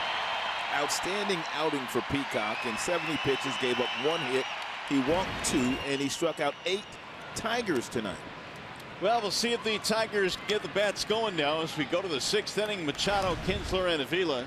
The Houston Astros have mostly right-handers in their bullpen, and most of their right-handers are simply dominant against right-handed bats.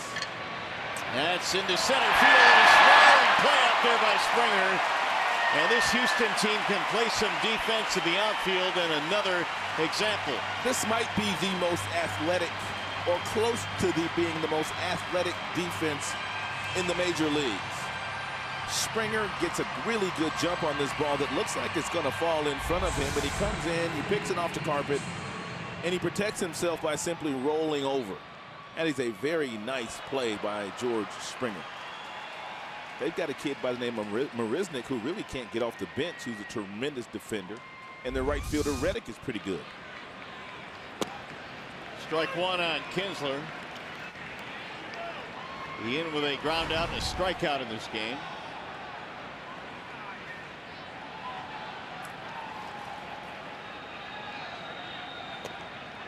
Miss inside, 1-1. When you watch Davinsky, he stands on the third base side of the rubber, and then he really opens up his front side of his body, so his changeup is more like a screwball. It has screwball action on it. That's a breaking ball there, but he falls off violently toward the first base side of the rubber, and he opens up that upper body a lot like what Francisco Rodriguez does. And that's how he gets so much action on the changeup. Missed inside. And that was a changeup there. Davinsky made his major league debut last year, 48 appearances, 5 starts, a 2.16 earned run average. Popped up. First base side. Who wants it? Altuve steps right in front of the first baseman to catch it. Let's take a look at the Davinsky windup, how he starts on the first base side, and then he simply opens up with the upper body. I mean, violently pulls that left shoulder toward first base, which gets that arm in a position, and he throws that changeup, and it's got that screwball action to it.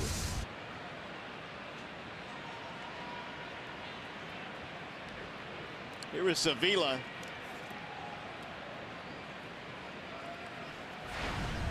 Shifting on Alex.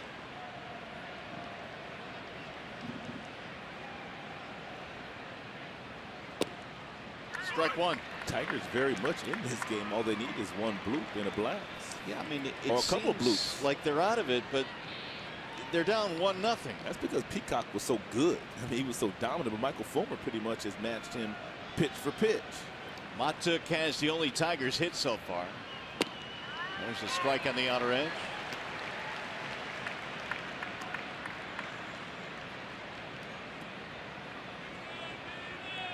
Third best among relievers, 57% whiff rate on changeup this season for Chris Davinsky. That will qualify as being a pretty good pitch for him. Yeah, to say the least. I wonder who's better. Davinsky was a member of the White Sox system. I'm sure they'd love to have him back. He said he started throwing the changeup way back in high school. Just kind of taught himself that pitch. Avila waits on the 1-2. Alex, 2 strikeouts tonight.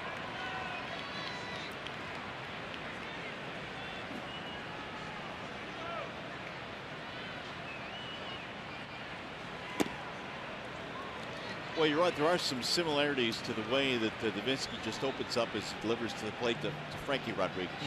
And both guys have good changeups. And right now, Davinsky has a little bit more velo on his fastball, which makes his changeup a lot more deceptive than Frankie's is right now. But Frankie's starting to make some positive strides at getting back on track. Got him, strike 3. And that is it for the Tigers. So 1-2-3 inning for Davinsky. That's 10 strikeouts for Houston pitching.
At Minute Maid Park, you know, Michael Fulmer heading back out there to continue to do work. We had a chance to talk to him this week, and he said the thing about it is he's very comfortable with both James McCann and Alex Avila calling pitches for him. Of course, last year he had James McCann catching for him all year. He said, yeah, this year for me, Alex has been new, but it feels like he's been there all along. He said, when those guys put their fingers down, I have total conviction in the game that they're calling. I'm just going to go out there and throw the best of my ability. And obviously, 8 quality starts and 8 tries. Johnny, who's screaming? Johnny, who's screaming at you down there? I don't think they were Tigers fans. I don't think they were.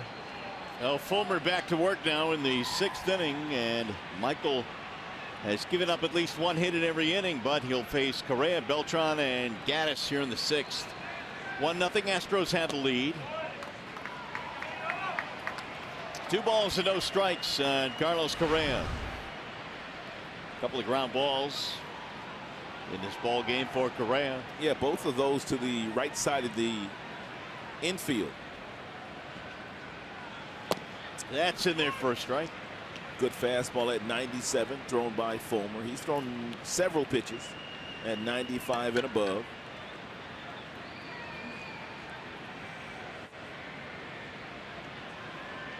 Here's the 2-1. So, Rod, if you're facing Fulmer, how do you attack at bats against this guy? Oh, I look fastball against Michael Fulmer all the time. There would be an occasion that if there was a runner in scoring position, I might sit something soft early in the count. But for the most part, the guy's got 96, 97. He's not afraid. You have to look for your fastball pretty much all night long. Here's the 2-2, and Correa takes low, 3 balls and 2 strikes. And if he makes a mistake with his breaking ball or that changeup, you'll be able to hit that. But there's no way that you can look for a breaking ball or a changeup and then still hit his 95-mile-per-hour fastball. Yeah, and as we mentioned earlier, it could be the 6th, 7th, 8th inning, and it's still going to be 97. Yeah, he gets stronger as the game goes on. Here's the 3-2. Correa just got a piece. That's what they've been able to do today, these Astros batters. And when he's thrown a great pitch, I mean, he's thrown some great pitches tonight. This last slider was a good pitch.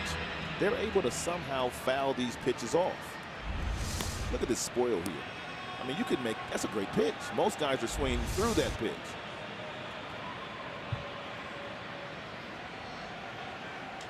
Little chopper to the third baseman, deep behind the bag. Nick, quick throw, got him.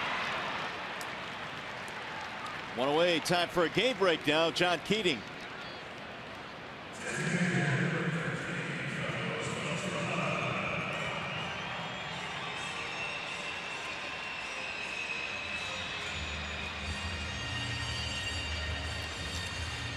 Yeah, good news indeed. The Indians had caught fire a little bit. They had won 3 in a row. That'll come to an end tonight. Yeah, the Indians came in here and swept the Houston Astros in a 3-game series over the weekend. Here's Beltran. The Astros have 15 losses this year, and 5 of those are to the Tribe. So 1/3 of their losses this season are to the American League Central champions. Houston is also very good against teams within their division, Rod. 17-6, and you can make the argument that the Angels not all that good. Seattle not all that good. They played Seattle 9 times already. Oakland, below 500. I mean, the Rangers have really started to come on recently, but they were not that good at the beginning of the year. It's a high fly ball slicing to left. Without being mean to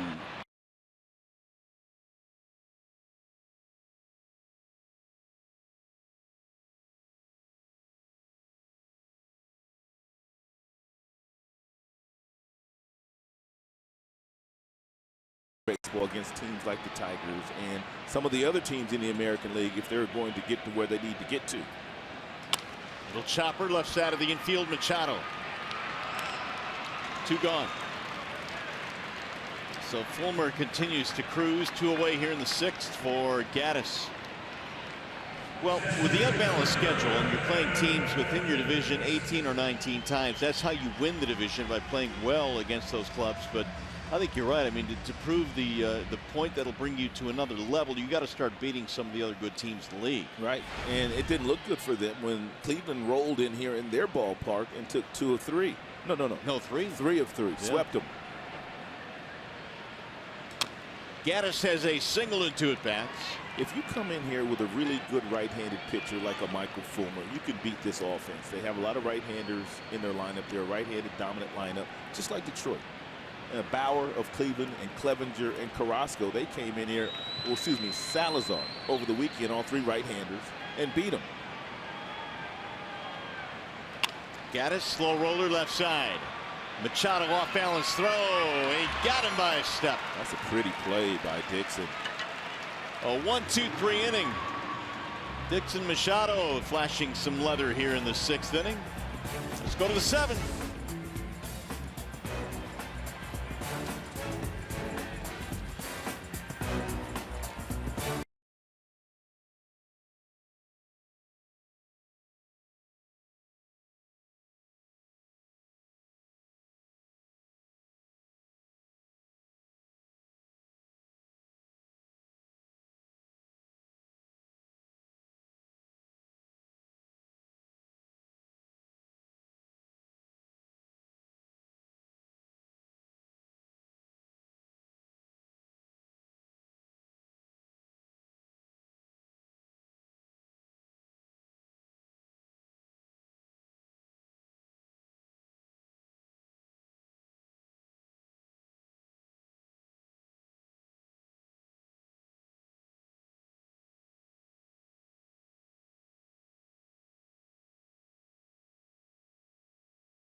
Davinsky change up and just how devastating a pitch it has been. You can see these are really good big league hitters, but could do nothing with that pitch. And here's tonight. I mean, Tigers having a difficult time with that change piece as well, and some of the breaking balls that Davinsky has been featuring. It's a good pitch for him. He's starting to throw that slider a little bit more this year as well to go with that changeup. It's been a really good year for Davinsky, who has gone as many as 4 innings in a game this year. He's done that twice. And here's his ranks among relievers in batting average, on base percentage, whip, strikeouts per 9. Davinsky, well, he's right up there in the top 5 in all those categories. He's going to have to find his way through the middle of the Tigers lineup here in the 7th. Cabrera, Victor Martinez, J.D. Martinez. High fly ball to center field. Springer going back to the track, reaching for the wall to make the catch. 1 gone.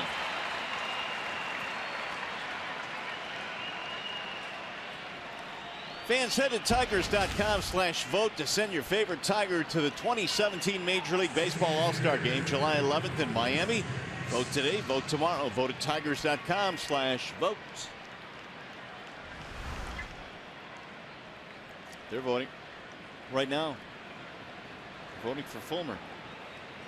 Well, they can, I guess. Yeah, Fulmer should be an all-star this year. Here is a strike call to Martinez. These Houston pitchers, whether it be Peacock or now Davinsky, they get ahead. I mean, first pitch strikes. A lot of them tonight against Tigers bats.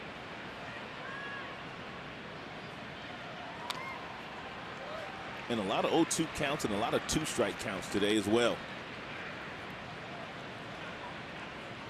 what makes Davinsky so tough, and you touched on this, that great changeup, but he's also a guy that throws 94, 95, and so it's not like he's, 88, 89 with a changeup. That's right. It'll bounce in. 1 ball and 2 strikes on Victor. So the Astros knew tonight they would need some help out of their bullpen with the spot start by Peacock, and Davinsky came on in the 5th, got an out, a 1-2-3 6th, and now trying to get through the 7th. The one thing about the bullpen the Astros have, they have a couple of guys in their bullpen. Davinsky would be one. Ooh, hit him. And obviously Peacock would be another that can give them multiple innings out of the bullpen.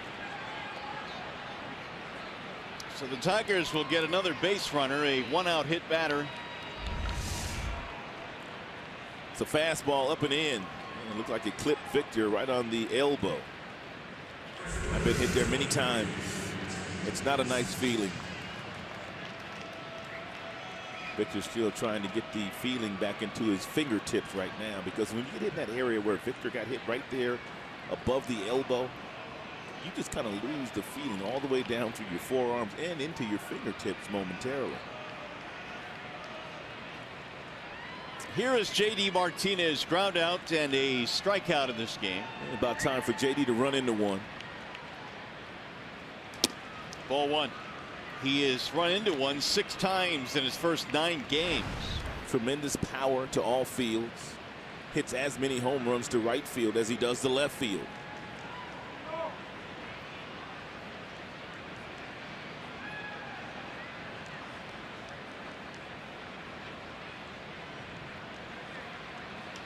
Ground ball left side, might be 2. There's a 6, a 4, and a 3. They got him a double play. Inning over. No runs, a hit batter, and nobody left. And coming up, the Consumers Energy 7th inning stretch.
Favor the Astros game 1 in this series. Earlier tonight we told you Anthony Gose is going to make his debut for Class A Lakeland. He threw 1 inning, and what's this? They say he hit 99 miles per hour on the first pitch that he threw tonight. Oh my goodness. 5 batters faced. Can I make a prediction? Okay. Go for it. We're going to see Anthony Gose in the big leagues before the year's over. Yo, come on. Hey, man. All right. Come on. I said it. I said it. There's a strike called. Marwin Gonzalez here in the 7th. I said it. In the big leagues by the end of this year. He's throwing 99 down here, man. He's still got to get outs. There's a bunch of guys, well, not a bunch, but there are a few guys rolling around in the big leagues throwing 99. Not left-handed. no play here. That's going to be a bunt single for Marwin Gonzalez. And you really cannot do it any better than Gonzalez did it right there. I mean, he's standing in the batter's box, and he simply takes the ball with him, guides it down toward first base. He knows he's going to beat MIKIE to the bag and Fulmer. It's a beautiful bunt by Gonzalez. No, I'm serious. I think he might pitch in the big leagues before the year is over. Well, I mean, you know, throwing 99 on one pitch as opposed to sitting at 99 or constantly reaching 99 is a lot different. You know, I think that, you know, Class A Lakeland in the big leagues are eons away. But that's true. You make great points. I don't. I'll give you this, man. You put it out there. I don't disagree with anything you said. Not good form there by Gurriel. They're just trying to put another run on the board because they really can't hit Michael Fulmer. The Tigers, from an offensive standpoint, aren't doing very well either. But the Houston Astros, they haven't gotten a ton of hits, and now they're trying to manufacture a run or two. Fulmer is at 93 for the ball game in the pitch count. Gurriel has hit a couple of ground balls to the shortstop. And Gonzalez back in there.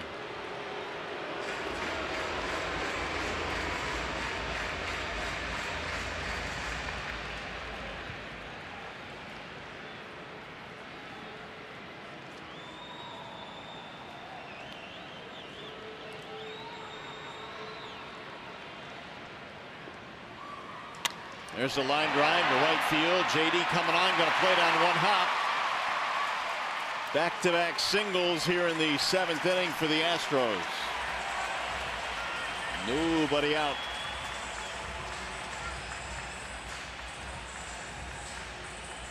Here the Tigers host the White Sox June 3rd at 4:10. Former Tigers pitcher Jack Morris will participate in a pregame Q&A session in the Big Cat Court as part of the Alumni Saturdays.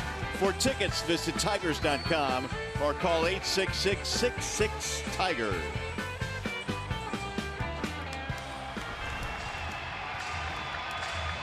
Well, Will Harris now warming up in the Astros pen.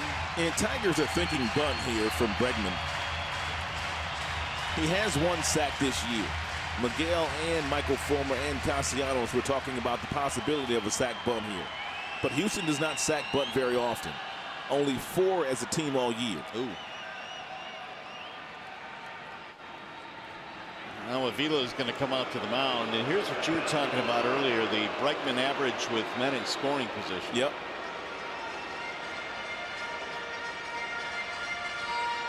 Single and a fly out for the young third baseman of the Astros. And if they let him swing away, and Bregman has also grounded into quite a few double plays this year. And he's grounded into 8.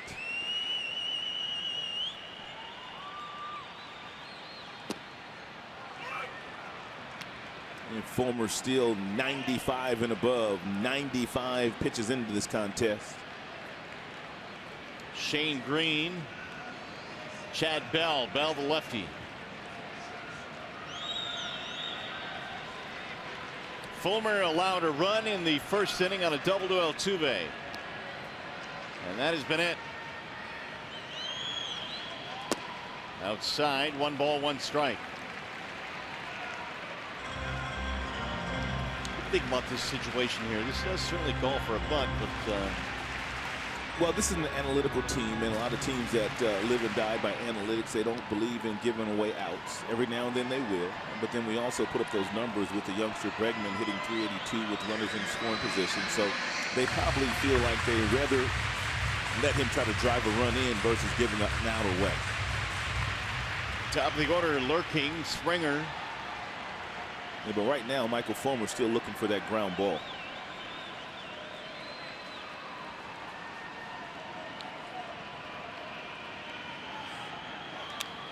Big rip there by Bregman. 1 ball and 2 strikes.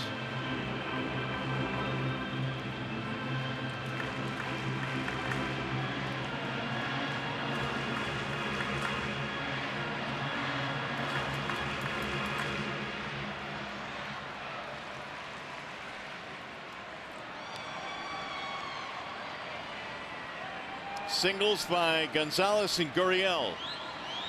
greeting Fulmer here in the 7th.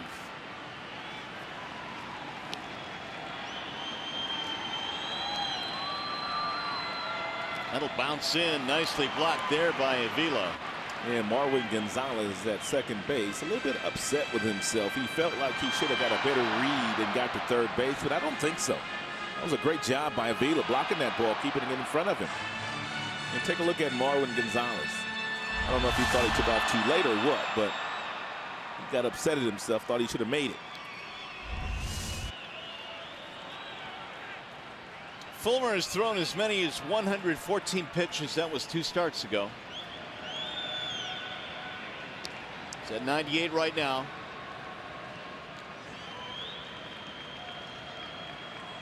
And he went around. Strike 3 on Bregman. That was a slider at 91 miles an hour, and just an absolutely devastating pitch there. 91 with that slider to Bregman.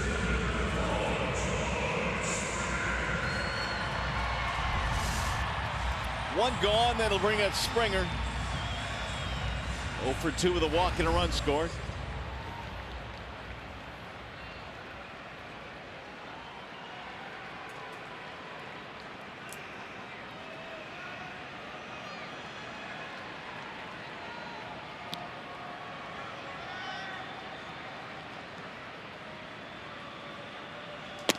In there, strike 1. 96 on his 100th pitch of the night.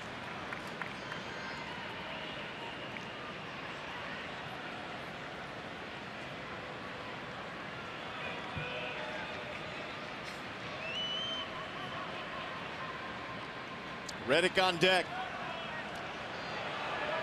Got back in there. One single by Gonzalez started the inning, and then a base hit for Gurriel. And Mikey MAHTOOK in left field, still playing very deep.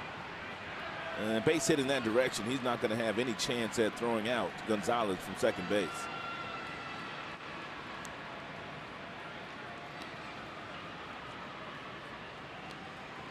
Here's the 0-1. 1 ball and 1 strike on Springer. Power out of that leadoff slot. 9 homers this year.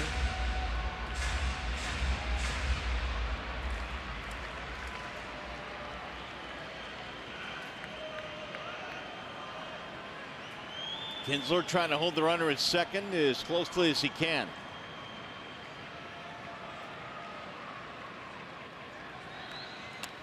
Big rip there by Springer. He doesn't get cheated, does he? He doesn't, and we've seen it at times when we've watched this young man play the last couple of years. Rather, maybe that swing is a little bit too big. Yeah, especially with 2 strikes. And once he learns how to cut down with 2 strikes and kind of take what the opposing pitcher may be giving him in certain situations, he's going to be a better player. He's already a good player, but he does swing big every now and then. Hit 29 homers last year, batted .261. A good slide piece right here. Get a nice swing and miss for strike 2. Looks like that's what they're going to throw. Ooh, man, Avila made a great play there. 96. Let's spun him around.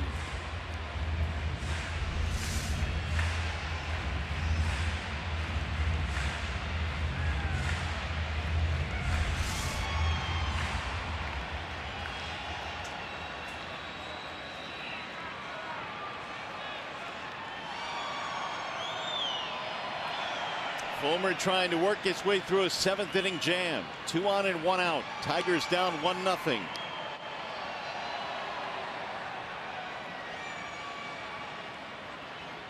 Swing and a miss. He struck him out. Oh my goodness.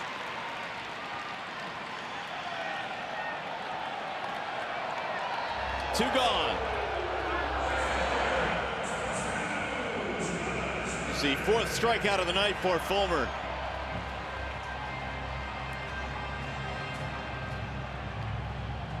So here is Josh Reddick now with 2 away. Reddick's got a couple hits tonight. 2 for 3 against Michael Fulmer. And both of those hits right back up the middle. And both on fastballs.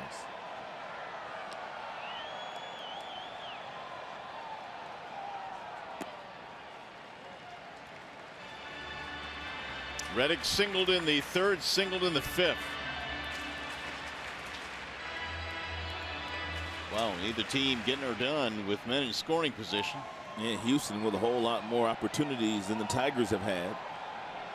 The Astros tonight have out-hit the Tigers 8-1.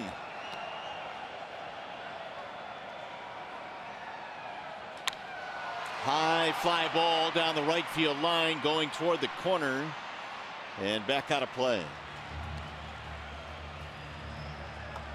1 ball and 1 strike on Reddick.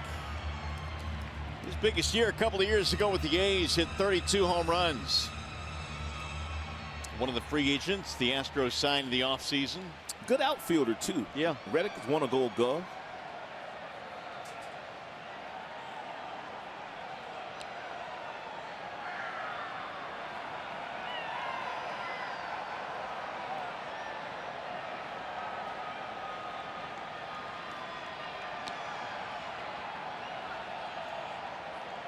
Here's the 1-1. High, ball 2. Yeah, Reddick started his major league career with the Boston Red Sox. And then he played for Oakland. Now he plays for Houston. No coincidence, all 3 of those teams very heavy into analytics. And Reddick kind of grades out very high for analytical player. Good power, he'll walk, good defender. He has played all 3 outfield positions as well this year, left, center, and right. Little chopper fouled, and now Fulmer has 2 strikes on the batter. That changeup there by Fulmer might be a little bit too hard. That one was at 90 miles an hour. He's throwing his fastball at 97. You'd like to have 10 miles per hour differential in speeds, and right now his is just about 6 or 7. So he's still throwing that changeup and that slider a little bit too hard for me. This might be his hardest fastball of the night if he decides to throw one. He might touch 98 here.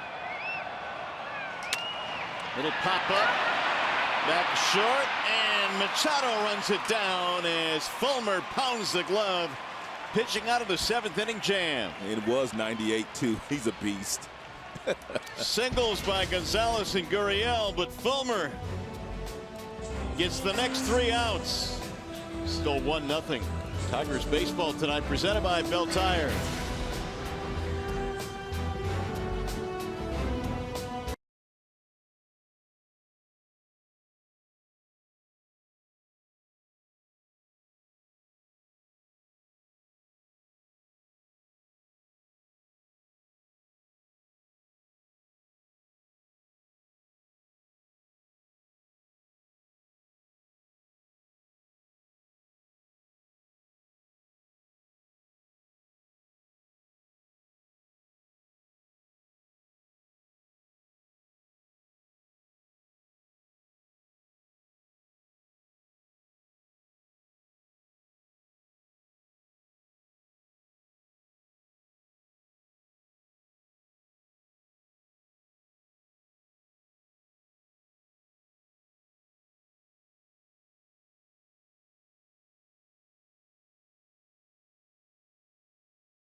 In late, this is really only offense in the game. An RBI double by Altuve in the very first inning against Michael Fulmer.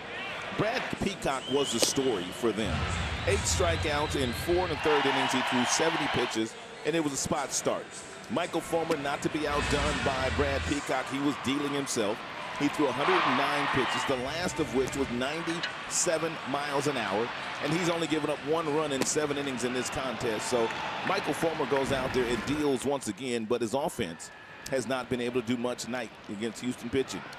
Well, we'll see if that'll change here as we go to the 8th inning. Nick Castellanos leads it off.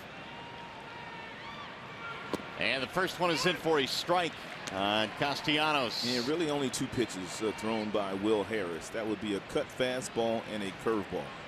2.55 ERA. He's punched out 16. He's only walked 2. He is pitching in his 18th game this year. Harris on the wall side windows. Pitching change. There's a ball low that bends outside the breaking ball. 1-1 on Nick. He'll be followed by Collins and MAHTOOK. Yeah, these are the first 2 ever meetings between Harris and Castellanos.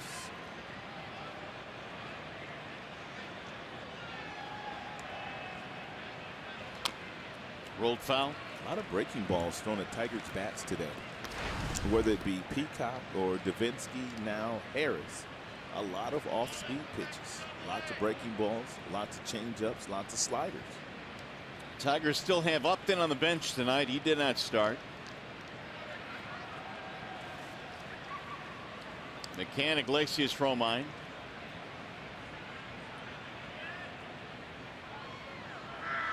Here's the 1-2.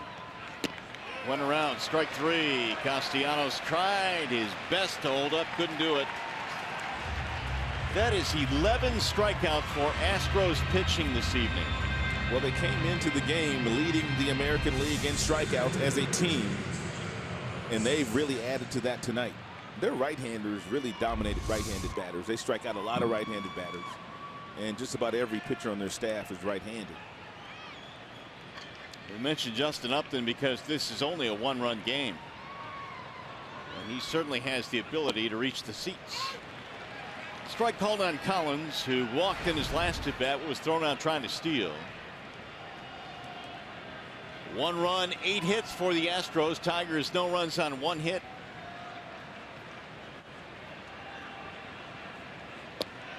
Bender drops in. 0-2.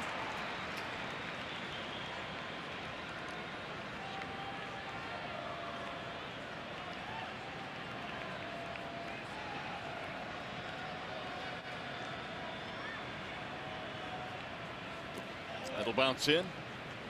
Changes defensively for the Astros. Harris comes on to pitch. I told you about him. Oh, a bunch of changes. Gonzalez now at first base. Springer moves to right. Marisnik is the new center fielder.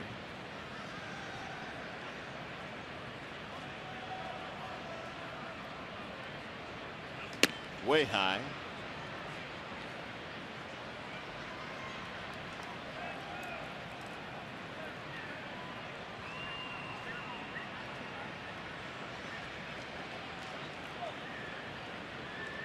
Two and 2 on Tyler Collins. Swing and a miss. He chased. 12 strikeouts for Houston pitching. 2 down for MIKIE MAHTOOK.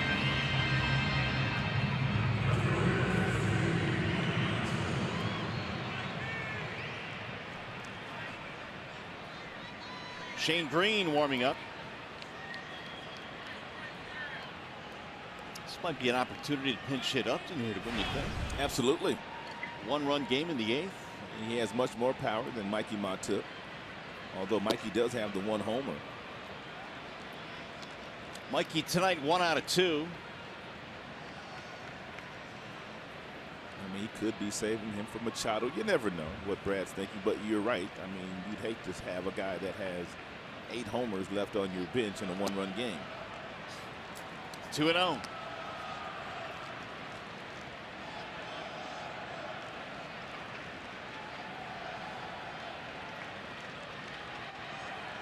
Infield play to pull on MAHTOOK.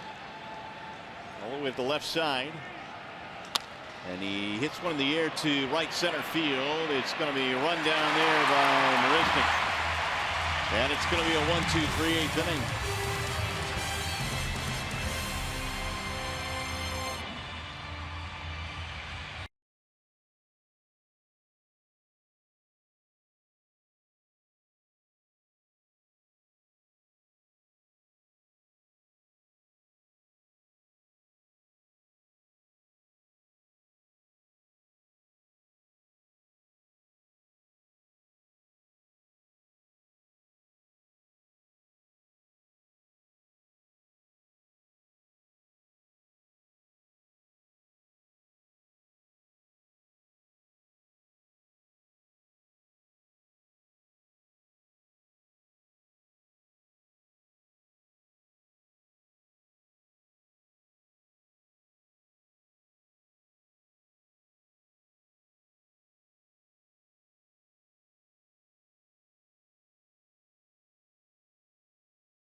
game. They got to Michael Fulmer in the very first inning. It's one of the best hitters in the big leagues. That would be Altuve with a double and an RBI, but then Michael Fulmer, boy, did he get busy. He threw 109 pitches total, 47 of those, 95 and above. He got double play balls when he needed them. He got strikeouts when he needed them. And he was able to really dominate a good offensive ball club here in their own ballpark by giving up just 1 run, 1 walk, and 4 strikeouts. 7 innings pitched total. 9 quality starts now for Michael Fulmer on the season. 9 of 9. Well, there you see it, only 1 hit for the Tigers in this game, and that has not been enough, as Fulmer can only do so much. He'll give way now to Shane Green, who comes on in a wall-side windows pitching change. Green has been throwing the ball very well. As a matter of fact, in the month of May, in 10 2/3 innings, he's only given up 1 earned run. Overall, his earned run average sits at 1.35, so Shane Green's been awfully stingy all season. Altuve, Correa, Beltran here in the bottom of the 8th. And Altuve looks at a strike right at the knees. Tigers bullpen in the month of May, their ERA is 2.85. That is second best in the American League, so they have tightened things up here in May. April was a struggle for the bullpen. The 0-1. Altuve jumps out of the way, and it's strike 2. Good breaking ball there thrown by Greeny. He started that ball right at Altuve. Altuve jackknife out of the way, and the ball caught the inside corner. Ken Giles warming up. He's got a good arm, Giles. His fastballs get up to 100 miles an hour.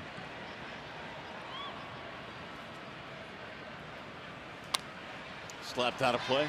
You know, the Houston Astros, Mario, they have several guys on their pitching staff. Guys that boast like some of the best signature pitches in the game. We saw Davinsky today with a changeup. The guy Giles in the bullpen throws 100 miles an hour. McCullers, a starter we'll see, has a great curveball. I mean, they look at the analytical stuff and they go out and find that best possible player they can possibly find to execute their game plan. Ooh, got him, strike 3, and Altuve mumbles as he walks back to the bench.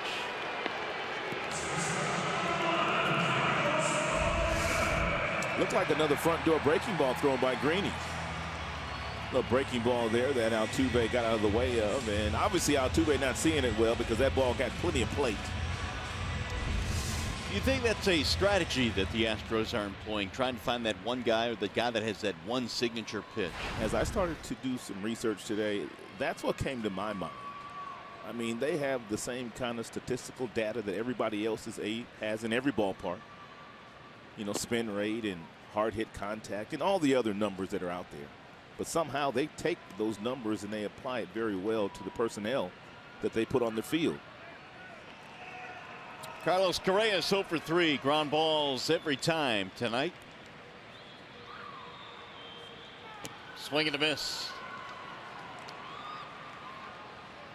Well, in the absence of Francisco Rodriguez as the closer, everybody's been moved up pretty much. Justin Wilson, obviously the closer now, and you got Alex Wilson in the 8th, and boy, Shane Green has become so much more important at this point.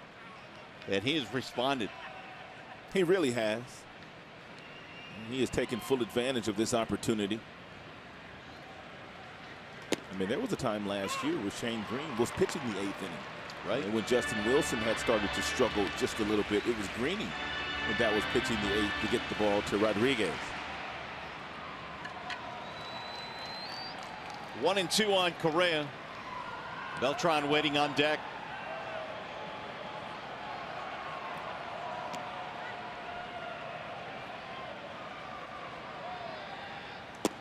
Got him, strike 3, and Shane Green with a pair of punch-outs to start the 8th. It's almost like the Astros are up there guessing. I mean, Correa took a 3rd called strike, as did Altuve. A couple of free swingers. One was a breaking ball. This was a 2-seam fastball.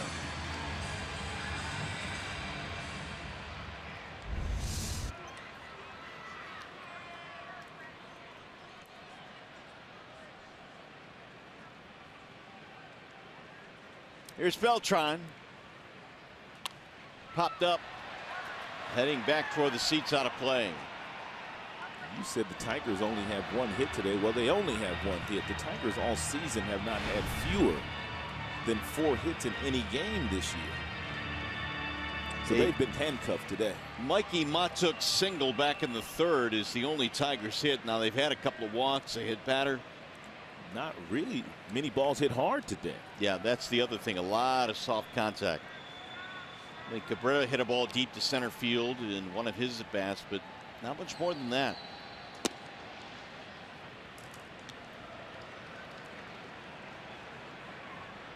Giles due to face Machado, but you got to figure that's going to be Upton. Kinsler and Avila.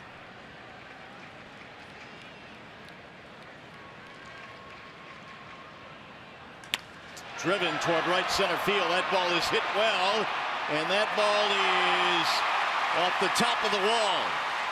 It's going to be a double, a 2-out, 2-base hit for Carlos Beltran, who very nearly hit it out. That gives Beltran now 546 doubles in his career. He is one behind Manny Ramirez. It's a fastball up that he jumps all over at 92. And by the time Collins is able to run it down, Beltran standing on second. So that'll keep it going now for the Astros. Evan Gattis will stand in.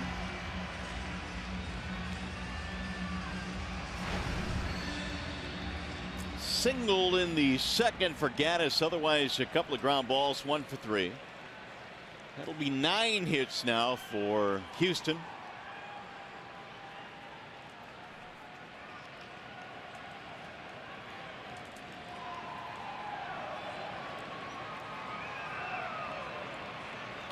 Ball 1 to Gattis. He also has been very good with men in scoring position. 353 this year.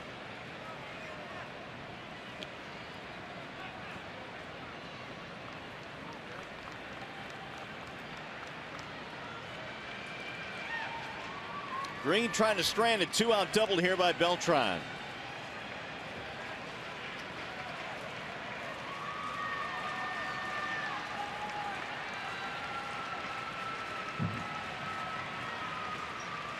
Way outside again. Another good block there by Avila. He was able to get the glove on it. 2-0.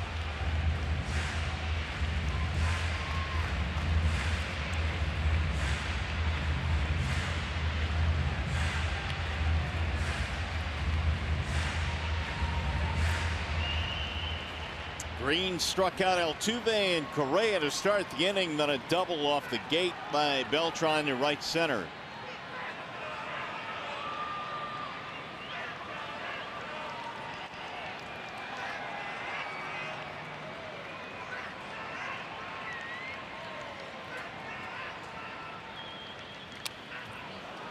Ooh, Gattis had a rip at that 93-mile-per-hour heater.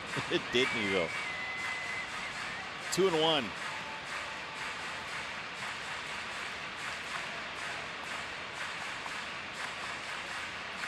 Shane now to throw his 15th pitch after coming on for Fulmer, who went 7 innings and 1 run. That's it.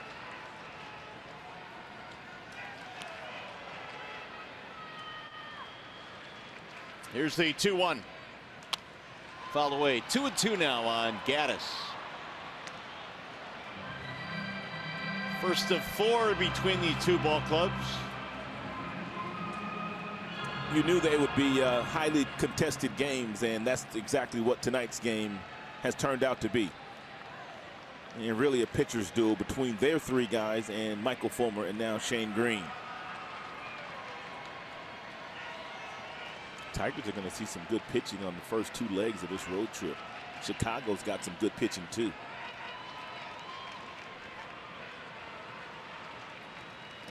Again, Avila down to block it. He's done that a lot tonight. Here's the upcoming matchup presented by Wallside Windows coming up tomorrow night in game 2 in this series. We got Lance McCullers Jr. and Jordan Zimmerman. And Jordan's going to have to make sure that he uses his breaking ball, his curveball, and slider tomorrow against this good fastball hitting team that Houston will run at you. And Lance McCullers Jr., he's no joke. He's got a great fastball. He's got a really good curveball. Rolled foul. There's a reason why this team has a chance of going 15 games over 500 shortly. They got a good baseball team. Well, we told you at the top of the show they do a lot of things really well. They pitched well from the rotation, even though Keuchel is out right now. Their bullpen's been good. They have a nice blend of really good young players and some veterans as well. They only have one 300 hitter, and that would be Altuve, but they have a lot of guys that are hitting 330 and above with runners in scoring position. So now their clutch hitting is very good. There's McCullers. He'll get the ball tomorrow night. And he walked him. Didn't miss by much.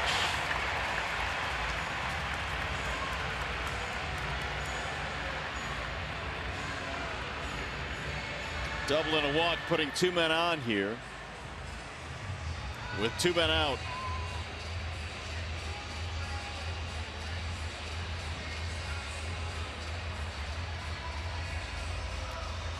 Tigers baseball on Fox Sports Detroit is brought to you by Comerica Bank, a part of Detroit and the community since 1849.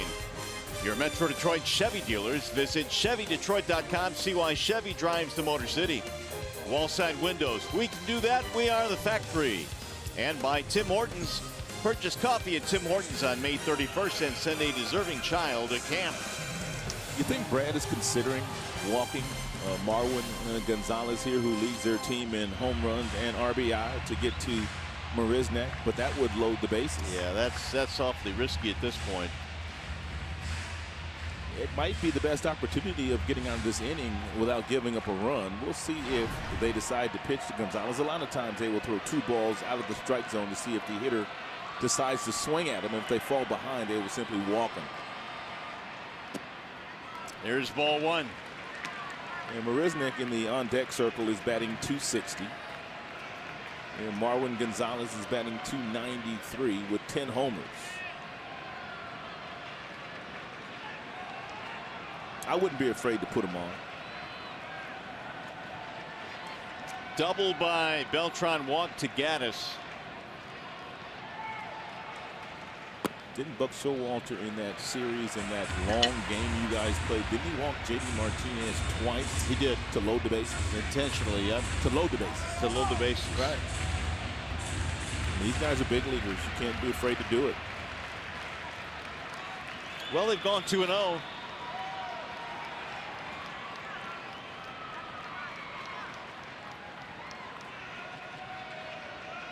Gonzalez bunt single, double, and he's also knocked into a double play. As a manager and a pitching coach, you used to have to worry about guys having to lob 4 pitches up there for an intentional walk. But now you don't have to worry about that anymore. You just tell a guy to go to first base. There's the strike, 2-1.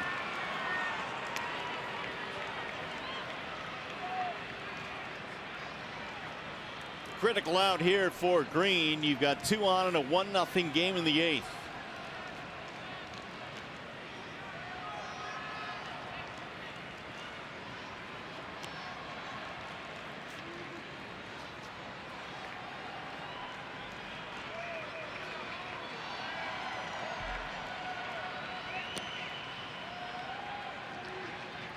Here's the 2-1. Swing and a miss. Ooh, that's a good cut fastball right there. Tied him up. 89 miles an hour with a lot of late life on it. It's a great pitch by Green.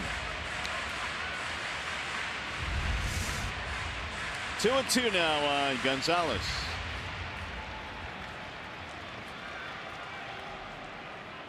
Well, for the most part, it appears that he has stayed toward the bottom of the strike zone against Marwin Gonzalez.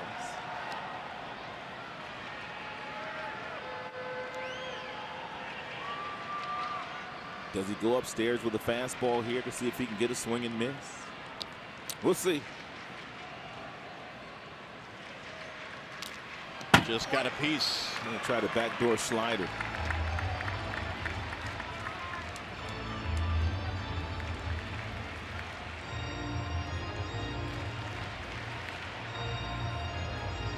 Gonzalez with 10 home runs this season.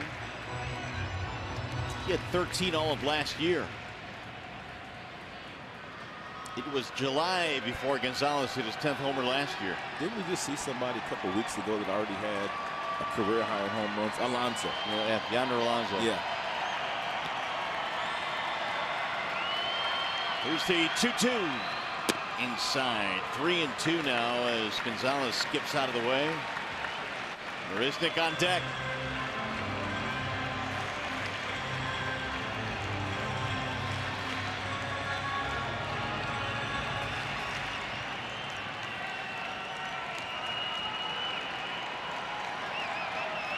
Outfield deep on Gonzalez.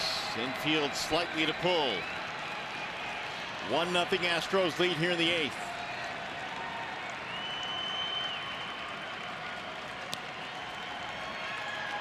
Runners will go on 3-2. And he got him with a breaking ball. Look out, Greeny. Shane Green strikes out the side.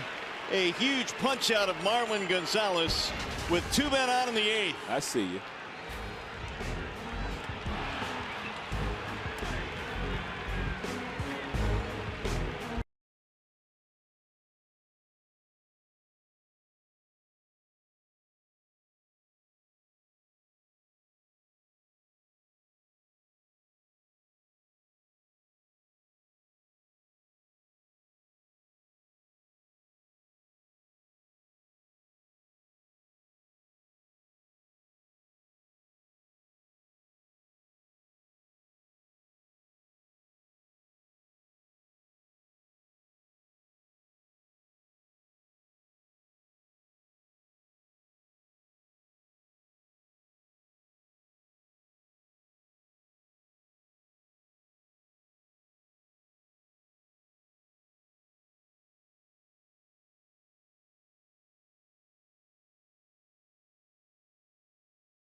In the 9th inning, the Tigers are going to face the closer for the Houston Astros.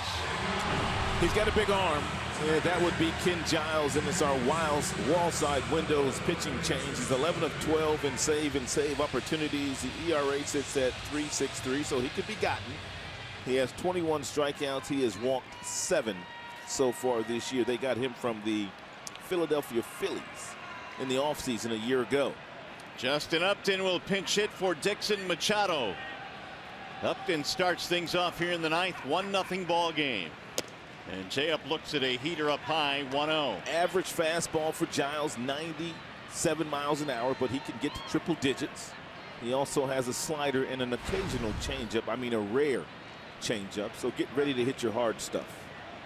He struck out 2 in a perfect 9th inning yesterday against Cleveland. Not a safe situation, though. Swing and a miss. Just about the same spot at 97, 1-1.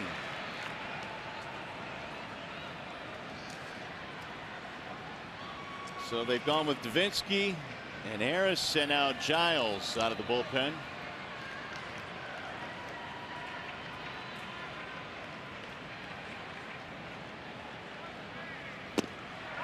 Same result. Only a couple of pitchers in the major leagues throw harder than Giles. That would be Chapman of the New York Yankees and Rosenthal of the St. Louis Cardinals. Both of those guys reach triple digits whenever they want to. Giles can also get to triple digits.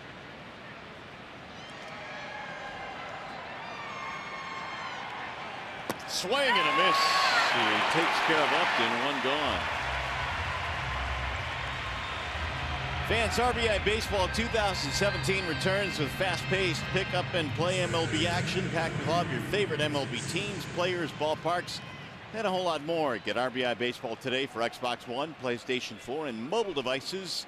Learn more at rbigame.com.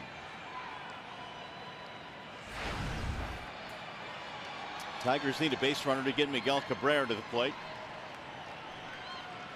Kinsler is 0 for 3. Strikeout, ground out, pop up. Ball 1 to Ian. The only Tigers hit tonight, a MAHTOOK single in the third.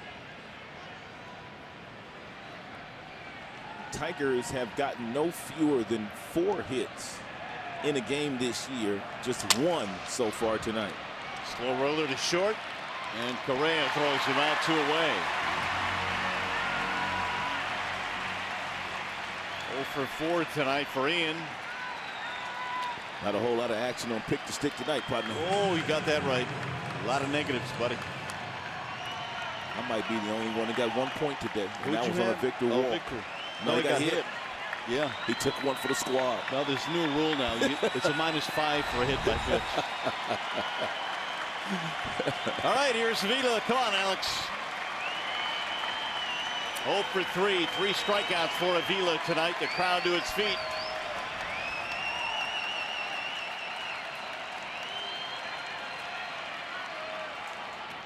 Strike 1. He went around.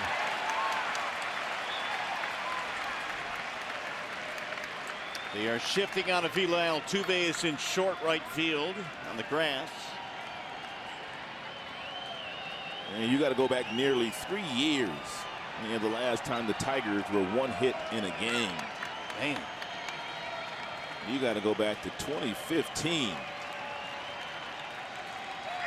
Jeff Samardzija did it. And while he was pitching for the White Sox.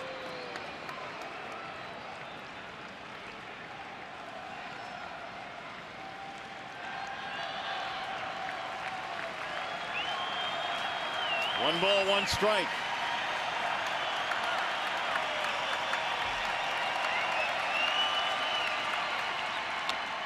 Rolled foul. Now the Tigers out of the final strike.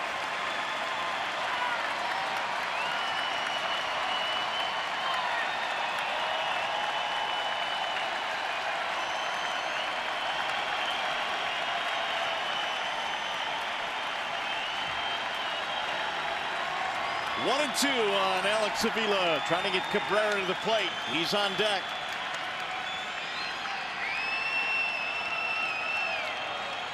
Here's the 1-2. Oh, he just missed. And Avila still alive. Giles thought he had one there. Crowd says boo. 2-2 on Avila. It was close. A little low. Yep.